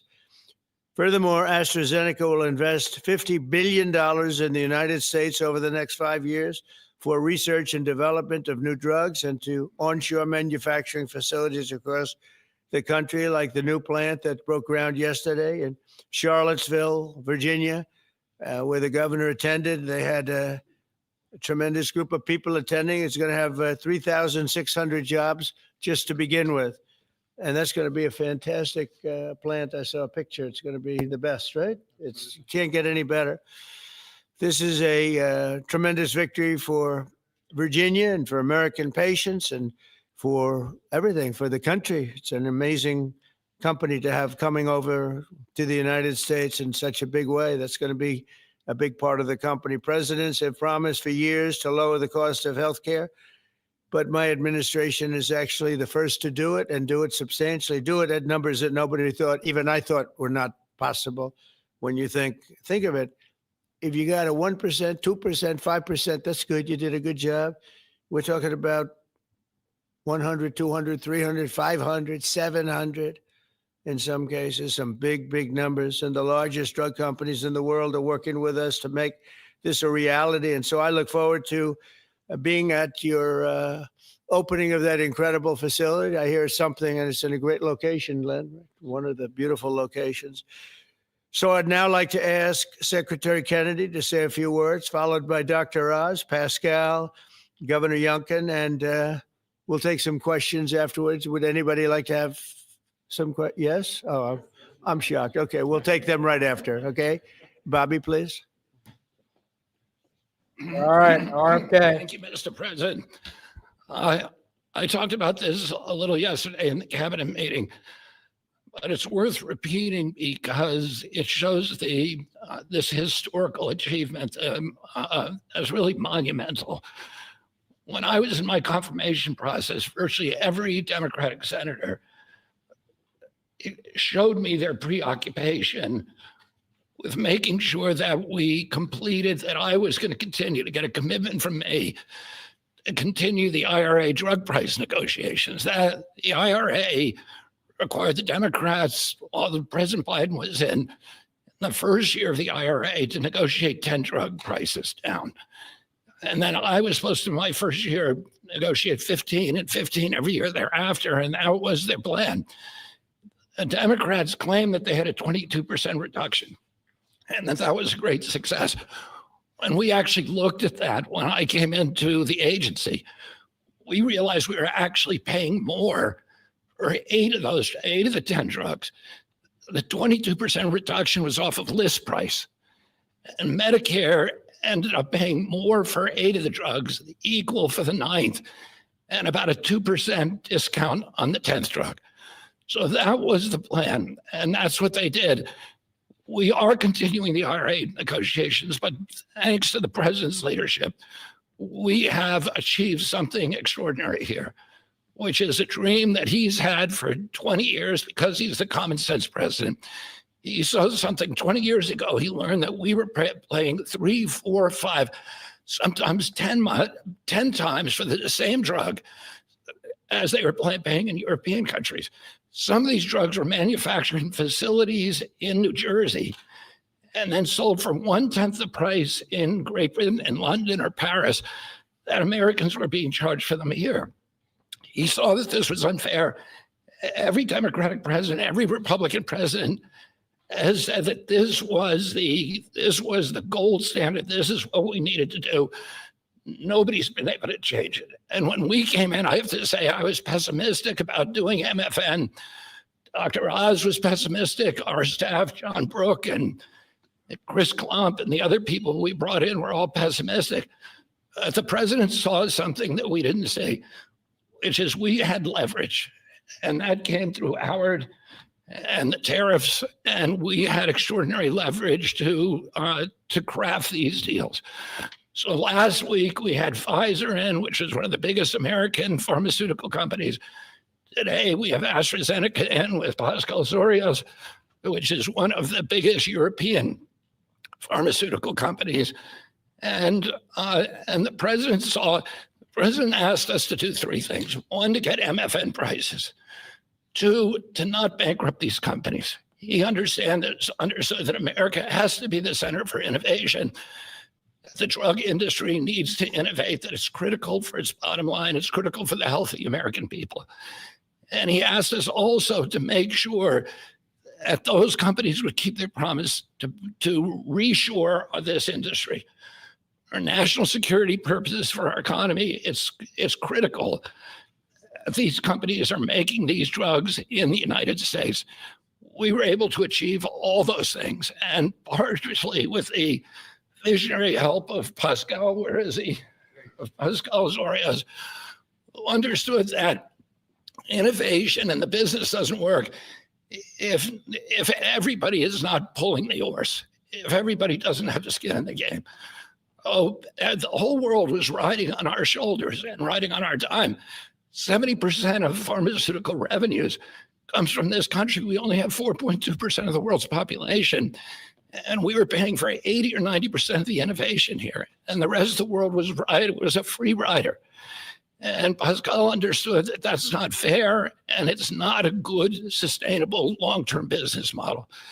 And he came to the table. He was one of the first leaders to come to the table. I want to thank him for his vision, for operating with us in good faith. And this is an extraordinary deal. Not only that, but as the president just pointed out, he is also reshoring this industry here. He has 19 facilities already operating. All right, so we will get back to this whenever we are taking Q&A to figure out what's going on with the China stuff. But just had a friend text me who has some free time, and I would love to get their thoughts on what's going on in the market. I think the chat would love to listen to them a little bit more than RFK right now. Roy, what's up? Well, I could have to. No, I'm just kidding. I'm doing good. I had to do that. I respect the man, but I feel bad for his voice. But yeah, no, good to be here with you guys. Crazy day on the market today. When did you put that ugly jersey up behind you? Today. Better than You're not a Miami fan, Steve? I just don't like the Miami jersey. Robin Hood patch right there. So. Oh, okay. It's I will take it back. I am not a Miami Heat fan, so what makes me mad is I had an opportunity to get like all black that on the very back it had Robin Hood, and I was like, I should have gotten that. I didn't know that I could at the time, and hindsight's 2020. But just like the market. Roy, give me your raw reaction. What a day, guys. So two questions. Where were you when the market started crashing? Yeah, this is one where, I think that you said it, Amit, that, you wouldn't be surprised if things are resolved by November 1st, that I'm in Houston, so we know a thing or two about Mexican food and Tex-Mex food. And so tacos sound really good right now. And I think that we'll probably get tacos by the end of November. So, but yeah, it's continuing to sell after hours, and we'll have to see what it looks like. What was your reaction to the actual headline around Trump and China? I did have a small hedge position. The Roy, can you hear me? SQQQ as options. This guy can't hear me. Triple leverage. Oh, I'm sorry. I must not be hearing you right. Yeah, I can hear you a bit. Okay. Yeah, I know Roy could. That's what I was wondering. Okay, I can hear you now. My apologies. Okay, there we go. Yes, that was funny. We need some humor right now. What was your reaction when you saw this China news? Like. Is it a something burger, a nothing burger? What do you think is going on here? It's a medium burger. It's like if you look at it in the context of what we experienced back in April, where it was a potential trade war with everybody on the planet. China is a significant trade partner, so we can't just write this off as completely nothing and frivolous. China has not made, and so there were some people talking about this a few weeks ago, significant progress. And of course that post came out today. I'm like, okay, here we go again. Now I didn't change any of my position. I had already made moves, and kind of anticipating a pullback, though maybe not this aggressively. And I'm just comfortable to let things run. But I would say it might take, a little bit of time to resolve. Now there's always a possibility too, over the weekend that we get news that, hey, the talks are still on the menu in 2 weeks, that they'll still get together. And if so, you might see a little bit of a rally, maybe not to where we were previously. But yeah, it is something. And I do think it'll get resolved, but it may take some time, which can be frustrating for shareholders.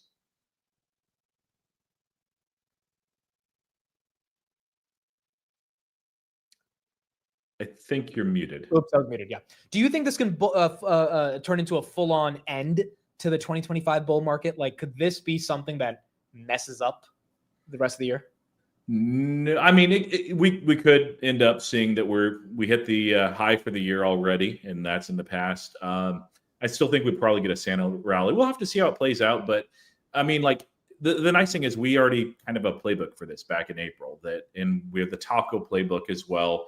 That was way worse. You can see it on the VIX as well. You can, if you remember, like look at the charts and everything. Lots of fear, lots of panic as well. This is a lot smaller. It's still important. It's still significant. And honestly, the United States has a lot of leverage right now that it did not have back in April. And so it wouldn't surprise me, if things get worked out and that we actually continue on this rally. If the April events did not put us in bear market territory, although it came that close, I don't think that this will. But we could see the 10% correction. These are healthy in markets, even though they're not fun at all. It gives you an opportunity to rebalance and, of course, load up on names that kind of ran away from you. So maybe Chris Patel will get into Robinhood if it falls far enough for his liking. Maybe Steve will get. Steve, would you get Steve 120 Robinhood? You buying? No. 100 Robinhood? You buying? No. See, you're just a hater, bro. That's it's like you're just a hater. It is what it is. Yeah, no, I agree with you, Roy. I think this is kind of weird in terms of how it played out. S&P 647. That's another 1% after hours. That's a 4% down day, including after hours, basically. I mean, you don't get that too often. But then again, you don't get the run we've been on too often either, right? Yeah. And that's really like the context that we should look at this, like zoom out on the charts, see where we've been. RSI was overheated on the daily. And also, I believe we touched it on the weekly too. It's not surprising that we get a pullback, even if Trump just said, hey, everybody, hope you're having a good weekend. Boom, market sells off 2%. I mean, like we're at all-time highs persistently. RSI is overheated. A lot of high beta names have been on incredible runs. A lot of zero revenue companies that are up massively, that revenue's far enough away, maybe it shouldn't have been that high. Ethereum under 4,000 is interesting. So I know it got a lot lower too. What do you think of Bitmine here, Roy? Would you buy at 50 or 48 or around this level? I still like it. Yeah, I'm going to continue my strategy next week. Nothing's changed. Didn't sell to my position. So yeah, I'm happy with my sizing on that. I even have some vertical spreads. The one thing I'll say is if we get a big pullback on BMNR, and it wasn't really that big today relative to what Ethereum made for their move, I have some vertical spreads, so I might take off the option that I ended up selling at the higher strike, and then those are just converted instantly to leaps at that point. That's kind of the beauty of vertical spreads, is you have that flexibility and adaptability. Right. All right. Well, relatively ugly day. Let's go back to Trump. Dr. Oz is speaking, and then we'll keep going from there. Company, a leading company in the entire. There's going to be onshoring of manufacturing. And as has been mentioned, I stood with Governor Youngkin and Pascal Soriot as we broke ground yesterday in Charlottesville, Virginia, a massive $4 billion facility. That's the hard hat, Mr. President. I know you like construction, so that was all I could bring back. But there was a lot of remarkable energy. And here's what that event really does. It sends a signal. It sends a signal for all countries around the world to stop freeloading off American innovation. It's done. It's not going to happen anymore with this president. And if you aren't picking up your end of the bargain, then you're going to be welcoming a lot of more companies to leave your shores and allow us to welcome them into our shores as they open up manufacturing facilities here. And for all the pharmaceutical companies out there, and we're talking to all of you, pick up a shovel. This is a great place to build a facility, as AstraZeneca has shown us.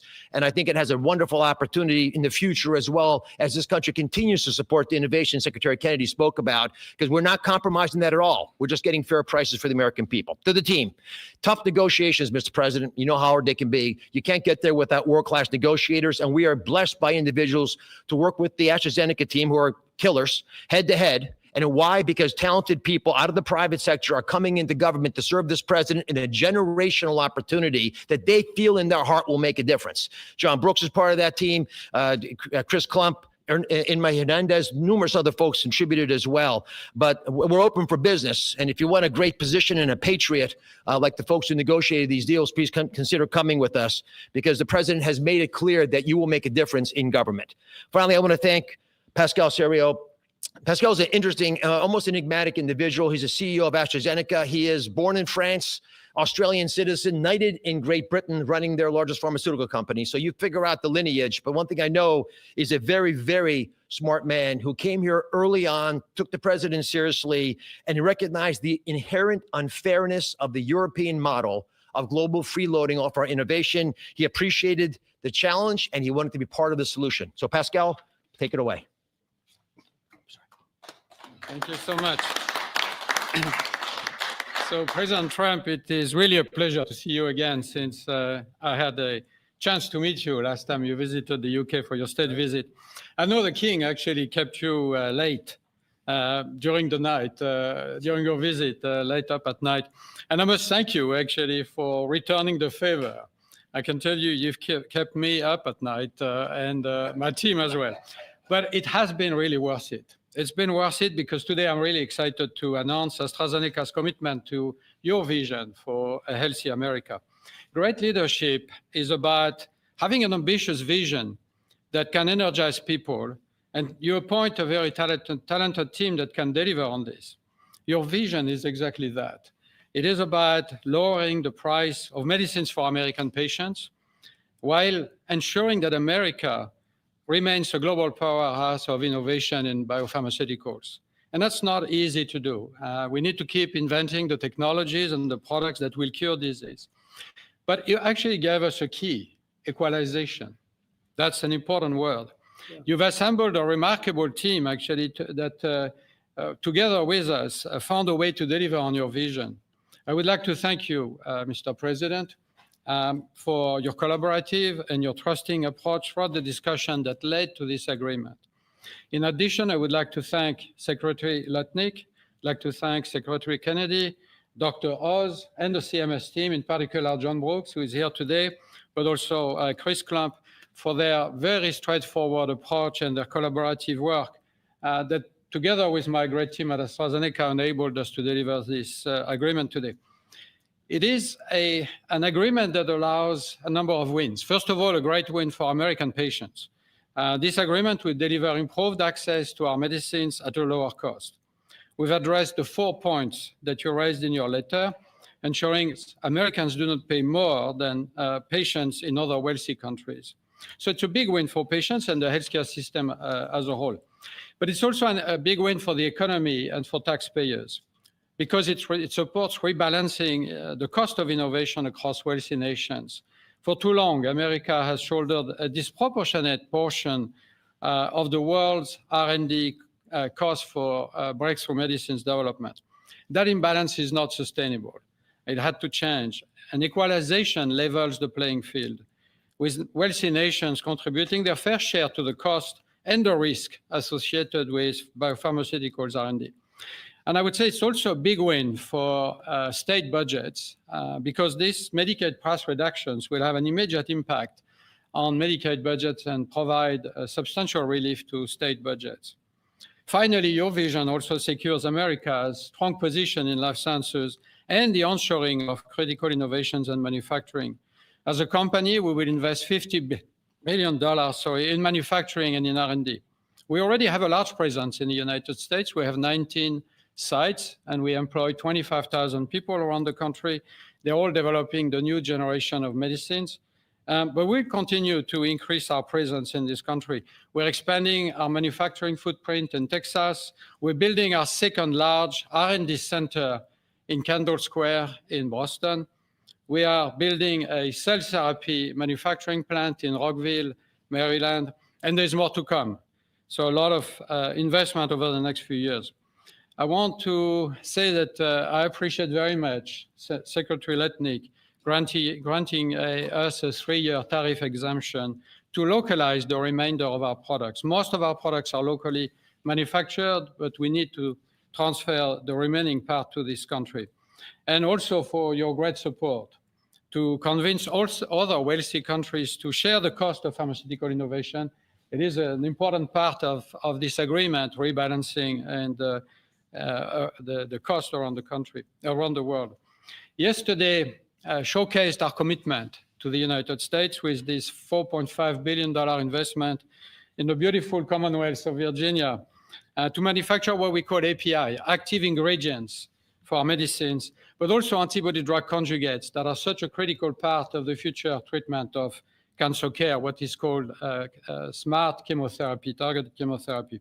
I want to thank Dr. Oz for joining us for the groundbreaking ceremony near Charlottesville, together with Governor Youngkin. And I actually love your AstraZeneca hat. I know you wanted to bring a shovel, but didn't make it to this beautiful room. I have to say, it has been a great pleasure to work with Governor Youngkin and his team, in particular Secretary Segura, on this investment. Like you, President Trump, they are deal makers that move at the speed of business. And it's very important for us company to be able to work with people who understand who we are and move very fast. Our new facility will be a great example of Virginia supporting domestic production of medicines for America, enhancing national security in pharmaceutical supply, but also creates thousands of highly skilled jobs. Governor Youngkin gave me a beautiful Virginia flag that we will proudly fly alongside the American flag in front of our new facility. So AstraZeneca's commitment to the United States is very strong. And this agreement ensures we'll make an even bigger difference for American patients. So, Mr. President, thank you again for welcoming me in this beautiful office and for making this moment possible. Thank you so much. Pascal. Thank you very much. Over to you, Glenn. All right, we have another guy. Good. Well, first of all, I just want to thank everyone for celebrating this landmark moment. This landmark moment is not just a moment to announce a new way to buy less expensive life-saving medicine, but it is a step function change in the way that Virginians and Americans can access medicines. And it is a step function change because historically there was an opaque pricing mechanism that had so many people standing between the manufacturers and the patients that no one knew really what it cost. Well, now we can go direct to consumers. And that's what Trump RX is all about, going direct to consumers, where a consumer can come and find that particular medication that they need and go direct to the company and get the best possible price. Second of all, the most favored nation clause is a groundbreaking moment. It's a groundbreaking moment because, as you've heard, that American... All right, we'll try to get back to that in a second. We are getting some updates on crypto liquidations. I think this one's even dated. I heard it was 9 billion, but you have at least 5.5 billion. Roy, any thoughts on the amount of leverage getting flushed out in the crypto system? I mean, massive volume, massive news. Hearing Binance, Coinbase, just checked it myself. Robinhood, all having issues. Probably others as well. Dude, Robinhood, I tried to sell $1 of Bitcoin. They're not letting me. Yep. Yeah. That is not something you want to see, but it seems like it's other exchanges as well, I imagine. It is. It's still frustrating. It's still not a good look for Robinhood. So there needs to be more resiliency for these high volume moments, which I mean, you don't want to really pay for, but sometimes you have to. So yeah, IBKR, I'm sure probably half of the exchanges, maybe more, are having these issues too. So, and this isn't too shocking, just like with stocks, when there's been a massive run, people have not taken profits. They're like, well, better take some profit before it's too late. Also, there's been a lot of chasing in the market. So people have been buying things they don't really understand and have conviction in. And the moment we turn from greed to fear, people sell out because they've not built the conviction. So not surprising. It'll be really interesting to keep an eye on that over the weekend, though. Well, that's not good. And you and me can say that as objective hood shareholders, it is not good to not be able to sell on days like this. Now, I know people are complaining a little bit about Coinbase, Binance, all that, but still, dude. Yeah. What's the point of having access to liquidity if you can't sell? It's not good. There's no excuse for it. Can't buy. No, there's really no excuse for it. And I really do hope they come out and transparently explain what's the issue. Yeah. There needs to be a response to this. Otherwise you're just going to lose people's trust. And crypto's their juiciest part of the business. If people can't sell when it's time to sell, which, by the way, Robinhood makes money on the selling and the buying. So it's not like, I don't think they have an incentive to stop you from selling. It's more so there's a structural technical problem, or maybe something else, but I don't know because they haven't said anything about it. Yeah, this is like Walmart being closed today, and you're like, oh man, why would they close? They don't want me to eat. It's like, no, their business is to sell you stuff. So, but it's not a good look. Yeah. Okay, Trump's live. Here we go. Let's get back to Mr. Trump. What? Wow, 96, 230%, but 654. And we have some that top that by a lot. So it's really going to be incredible. And that's going to be so good for Medicaid and Medicare and everything, frankly. For your life, it's going to be so good. So nobody ever thought they were going to see. And don't let Democrats take the credit because, they'll try. They'll say, oh, we worked so hard. And they didn't work hard. They did. They obstructed. They actually did the opposite. So that's really more important than even the tremendous investments being made in our country. But think of it. We cracked 18 trillion with a T, $1 trillion. And frankly, 1 trillion for 4 years wasn't that bad. He did less than $1 trillion, but we did that in a period of 8 months. So it's pretty record shattering by many trillions of dollars. Any country, no matter what country you're talking about, nobody's done numbers like that. So thank you all for being here. Do you want to have a couple of questions? Yeah, please. One on this, if I could, and one on China, if I may. First on this, could you have brought these pharmaceutical companies to the table without that 100% tariff that you imposed? No, it's not 100%. You're talking about China might be 100%. No, I'm talking about the 100% you imposed on pharmaceuticals for that sector. I would never have been able to bring them. Now, I'm not sure that Pascal would like to say, but behind the scenes, he did say tariffs were a big reason he came here. And also the fact he loved Virginia. He liked this guy. He liked me. I think the November 5th election was a very important date. We had a good election, and that was important. But yeah, he's here. A lot of. I can speak for almost everybody that's here. Most of them are here because of tariffs, because you have to understand he has no tariffs. If you build in this country, there are no tariffs. So. I want to ask you about China, if I could. Just want to confirm: have you canceled your meeting with President Xi? And no, I haven't canceled, but I don't know that we're going to have it. But I'm going to be there regardless, so I would assume we might have it. But they hit the world with something that really is not anything that people are going to do, and it was shocking. I can tell you, Howard and I and Todd, we all Scott, we were all speaking about it before. And we said, where did that come from? It was that was out of the blue, right? Out of the blue, they came up with this whole import-export concept, and nobody knew anything about it. So. If they roll back their export controls, the new announcement, would you roll back? Look, we're going to have to see what happens. That's why I made it November 1st. We'll see what happens. Yeah. Mr. President, the last one, Mr. President. Go ahead, please. What else besides software could be on the table in terms of export controls? A lot more. I mean, you have a lot more. We have airplanes. We have airplane parts. You remember that from last time. And we were just surprised that China have a very good relationship with President Xi, and they did that. This is not something that I, instigated. This was just a response to something that they did. And they didn't really aim it at us. They aimed it at the whole world. The whole world is subject to it. So I thought it was very, very bad. But we have many things, including a big thing is airplane. They have a lot of Boeing planes, and they need parts and lots of things like that, Steve. Israeli Prime Minister Benjamin Netanyahu to accept the Gaza deal, and what will be your message to the Knesset when you speak to them? Well, he wanted it. It's been a long time. He's been fighting a long time. He's been fighting hard. He wanted it. It's a great deal for Israel, but it's a great deal for everybody, for Arabs, for Muslims, for everybody, for the world. And as you know, on Monday, the hostages come back. They're getting them now. I mean, they're getting them now. They're in some pretty rough places under earth.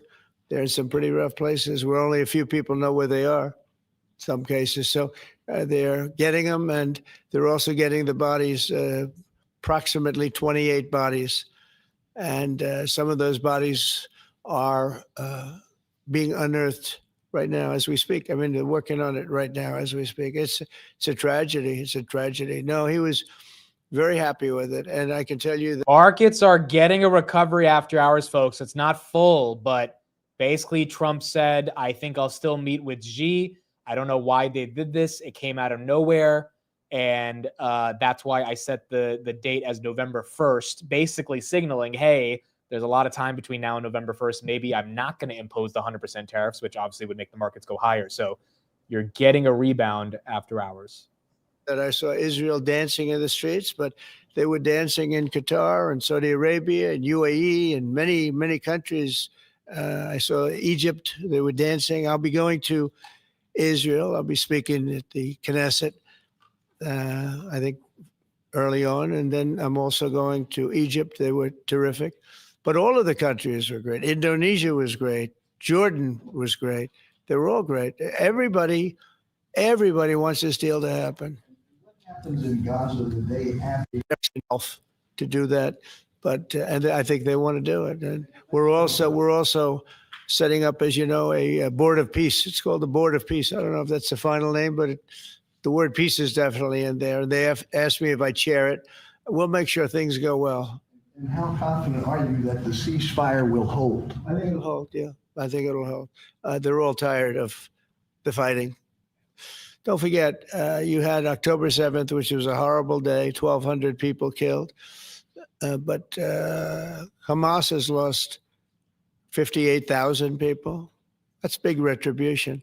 That's big retribution. People understand that. So, no, I think they're all tired of fighting.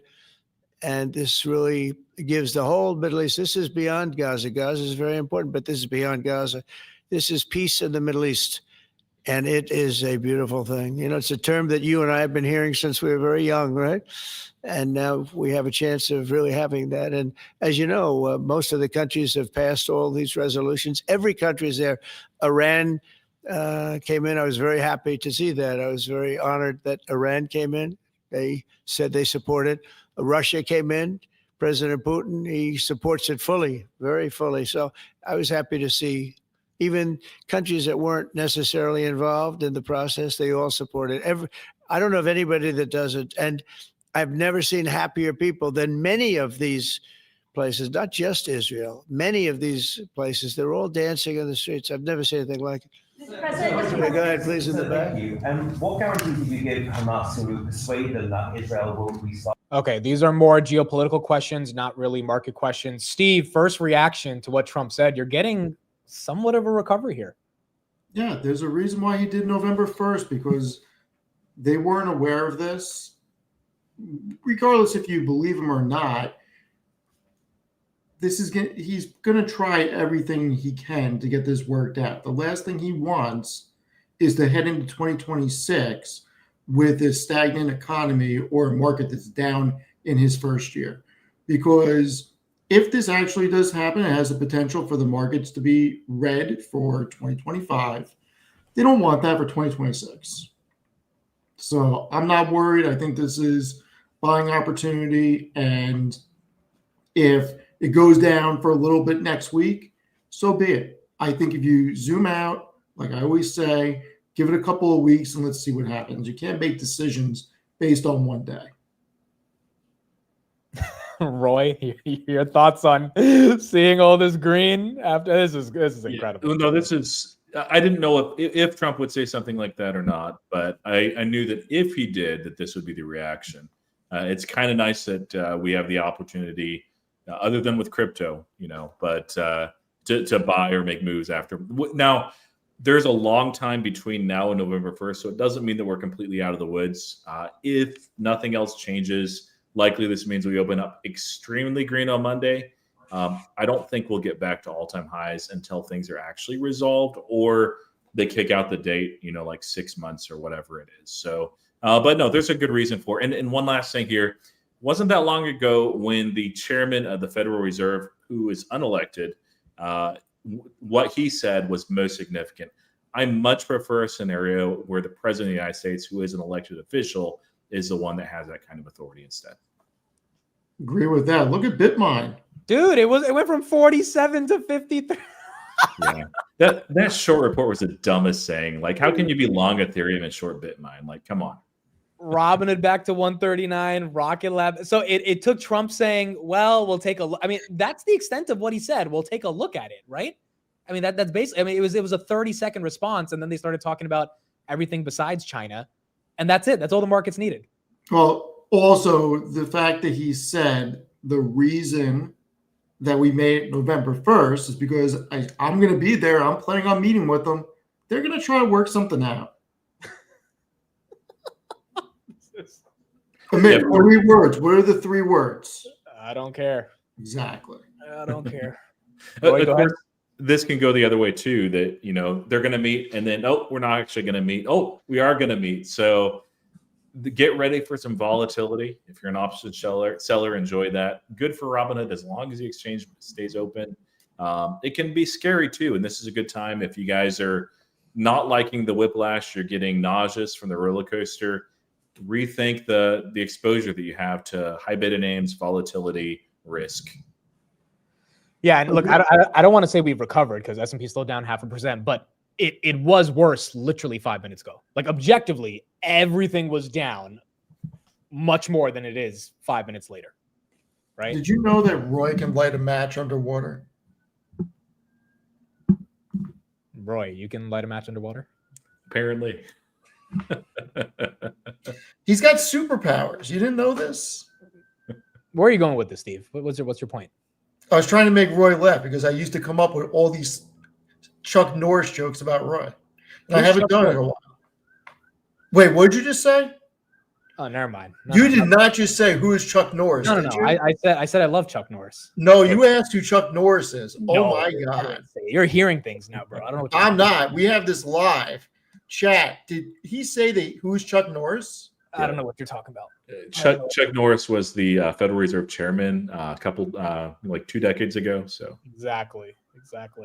Iran 62 from what 57? I mean, Iran is running. You're not on a roll today, Steve. I'm on a roll. You're not on a roll. It's not. Iran is running. It doesn't even make sense. Running, like that doesn't like. What are you talking about? Close enough. No, it's not. Like it's just. It's close enough. Baba, that's up a little bit after hours. Duolingo's up a little bit. I mean, again, it's so. Steve, do you think what are the odds that you think in a month, as Roy said, him and China don't get along and this actually does get worse? Yeah, look, it can absolutely happen. I'm just willing to take the other side of it because I think cooler heads are going to prevail. But it can absolutely happen. If you want me to handicap it, yeah. If you have to handicap it, max 30%. Max. I would think more like 15-20%, but I'd be willing to give it 30%. Roy, same question to you. What do you think? yeah, I mean, it's going to work out. I think that China. I think there's a couple of things happening. Like one is just it's posturing of these giants, but they have a lot more to gain from working things out than they have from not. Neither wins if things go bad. Trump doesn't win. Xi doesn't win. So yeah, it'll work out eventually. Basically, you follow the incentives. Now the question is, what will that look like, and when will that happen? It could take longer than November 1st. We could get there. I think the most likely scenario is we might have some roller coaster events between now and then of people like back on and off, back on and off. I think that they'll meet. And then when they meet, it's going to take more than just a meeting to work everything out. But I think that what we'll hear from both sides is that there's been meaningful progress made, and they set another deadline for, who knows, like 3 months, 6 months out. And this just kind of keeps things the same. The market will love that. Yeah, this isn't enough for a full recovery, but it's enough to stabilize. So. Yeah, I mean, ETH went from 45 to 37 today. So 37 to 39 is like, it stops a little bit of the bleeding, but it is by no means a full recovery yet.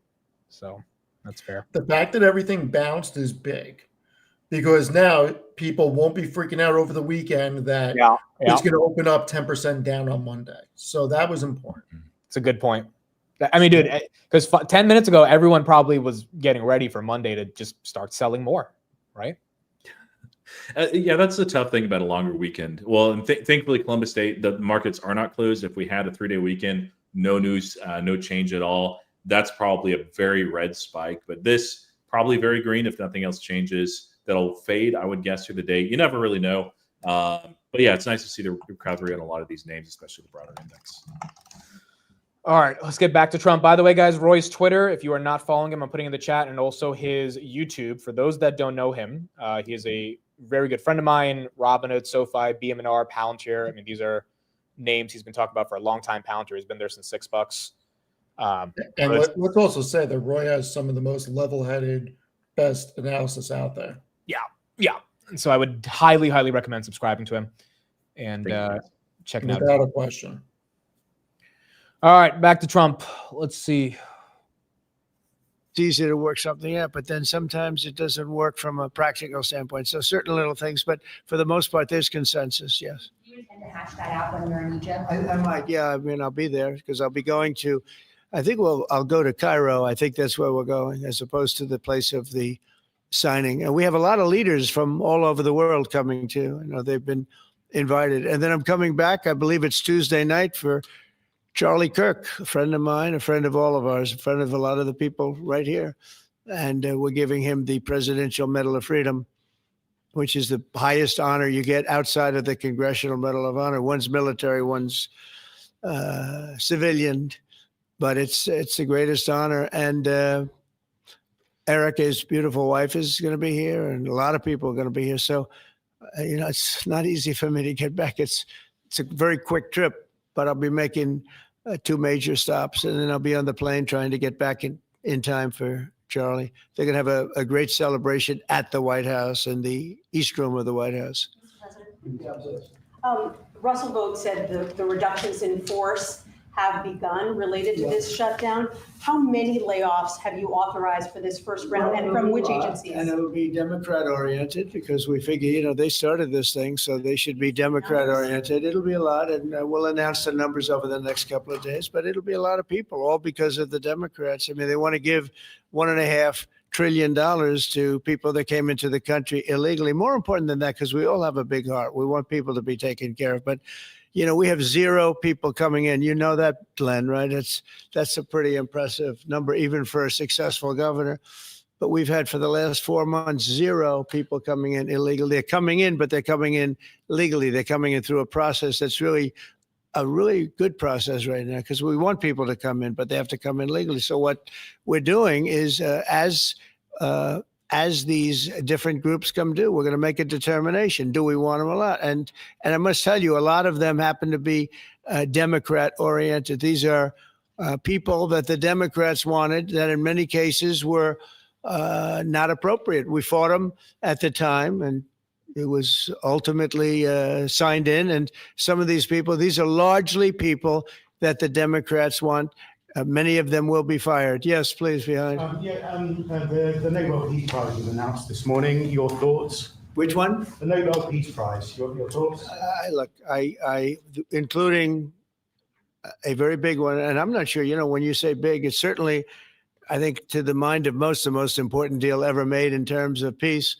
But the one we just signed, it's been signed, sealed, and it's going to start taking place now. It's already started.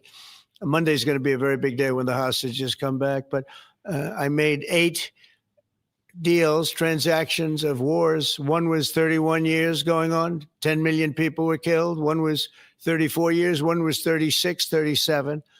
One was 10. One was just starting. 2 were just starting, actually, but they were well on their way. In the case of India and Pakistan, 7 planes were shot down. It was a bad one. And I did it largely through trade. I mean, that one, numerous of them. I talked tariffs. I said, look, if you're going to do that, we're going to put very big tariffs on your country. And they were both great. They stopped fighting, and there were 2 nuclear powers. So, you know, they're all big. They're every one of them big. You take a look at the Congo. You take a look at the Congo and Rwanda. 10 million people killed over a long period of time. Got that one solved. Plant, you know, AI. All I know is it's, you know, AI is based on information. I hope they're right about information. I don't know. You got to make a lot of money there's got to be a lot of information out there, but that seems to be pretty hot. But we have a lot. We're leading the world on information on AI, as you know, by a lot. It's not even close. So we're doing a job. And I want to thank everybody, but in particular, Pascal, thank you very much. It's a great honor. Thank you. Thank you.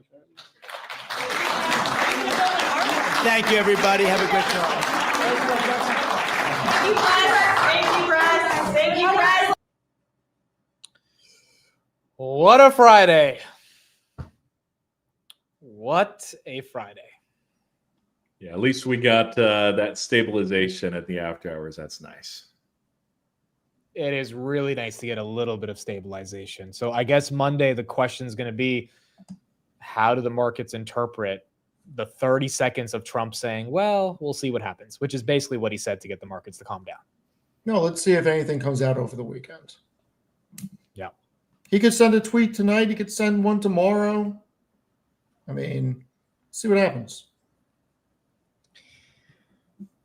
This is it's reminiscent of April to an extent, just by the sheer velocity of the move down and then up based on whatever Trump says, right? But ultimately, we're gonna have to see what goes on with China.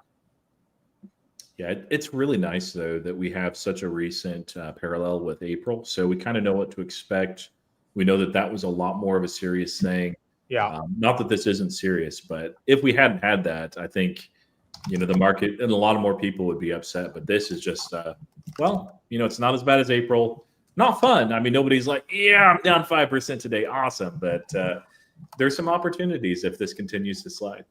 But also, Roy, you would agree that we needed a down day eventually. Oh, yeah. No, like there's so much euphoria and so much greed in the market. And RSI was way overheated. We were entering earnings season, which usually you see a bit of a pullback just because people want to lock in some gains and there's more volatility. And we weren't seeing that. I'm like, this is interesting. Like, is there too much being priced in? And when there is, usually, if that hits earnings season, even when there's some massive beats, it pulls off back anyway. It's just a natural function of the market. It takes time to digest news, and just running straight up or straight down is something that the market can only do for so long. Yeah, I think we definitely needed a day like this. The level of downward pressure because of a tweet, I think, just got everyone to get PTSD. But it's also like most retail investors ended up buying into the last time this happened, which is what a lot of people, at least in my chat, said today, that they bought the dip. I bought some of the dip today. So we kind of did the same thing we did in April. The question is, would you be rewarded for it like you were in April? And that is still unknown. Yeah, I think so. That's the way I'm going to respond anyway, barring, you know, further changes. But yeah, I mean, like, honestly, if the other part of this, we would not have had pullbacks, I don't believe, this massive and significant if we hadn't been on this colossal run. 100%. You know, if we were like relatively flat on the year, or, you know, we hadn't been running really hard over the last 3 months, we might have been looking at maybe a 2% down day instead of what we had today. Agreed. Steve? I got a theory. Oh, boy. You ready? Let's get a Steve theory. What do we got? Higher. I mean, it's not a horrible theory, given we're so low after what happened today. Like, yeah, it's a fair point. All right, I think that is it for us today. I'm happy we got at least somewhat of some calmness after hours. I know people were freaking out throughout the whole day. Obviously, no one wants to lose money, so we are getting a little bit of a retracement, which is good for people. But ultimately, on Monday, we're gonna have to see where this continues to go. I will be live with Steve on Saturday night, so I'm putting his YouTube right here in the chat. For those that have not subscribed, you can subscribe here. And then Roy, I'm putting his Twitter and YouTube in the chat as well, and you guys can subscribe to him. Roy, any last thoughts from you? Enjoy the weekend, guys. Don't spend all weekend looking at charts. Figure out what your plan is on Monday, depending on what happens, and then just write it down. If you're going to forget, do it, execute on it. But enjoy. You know, don't ruin your weekend. Don't let this ruin your weekend. Touch grass. Steve, any last thoughts from you? Higher. Love it. There you go. That's what Steve has to say.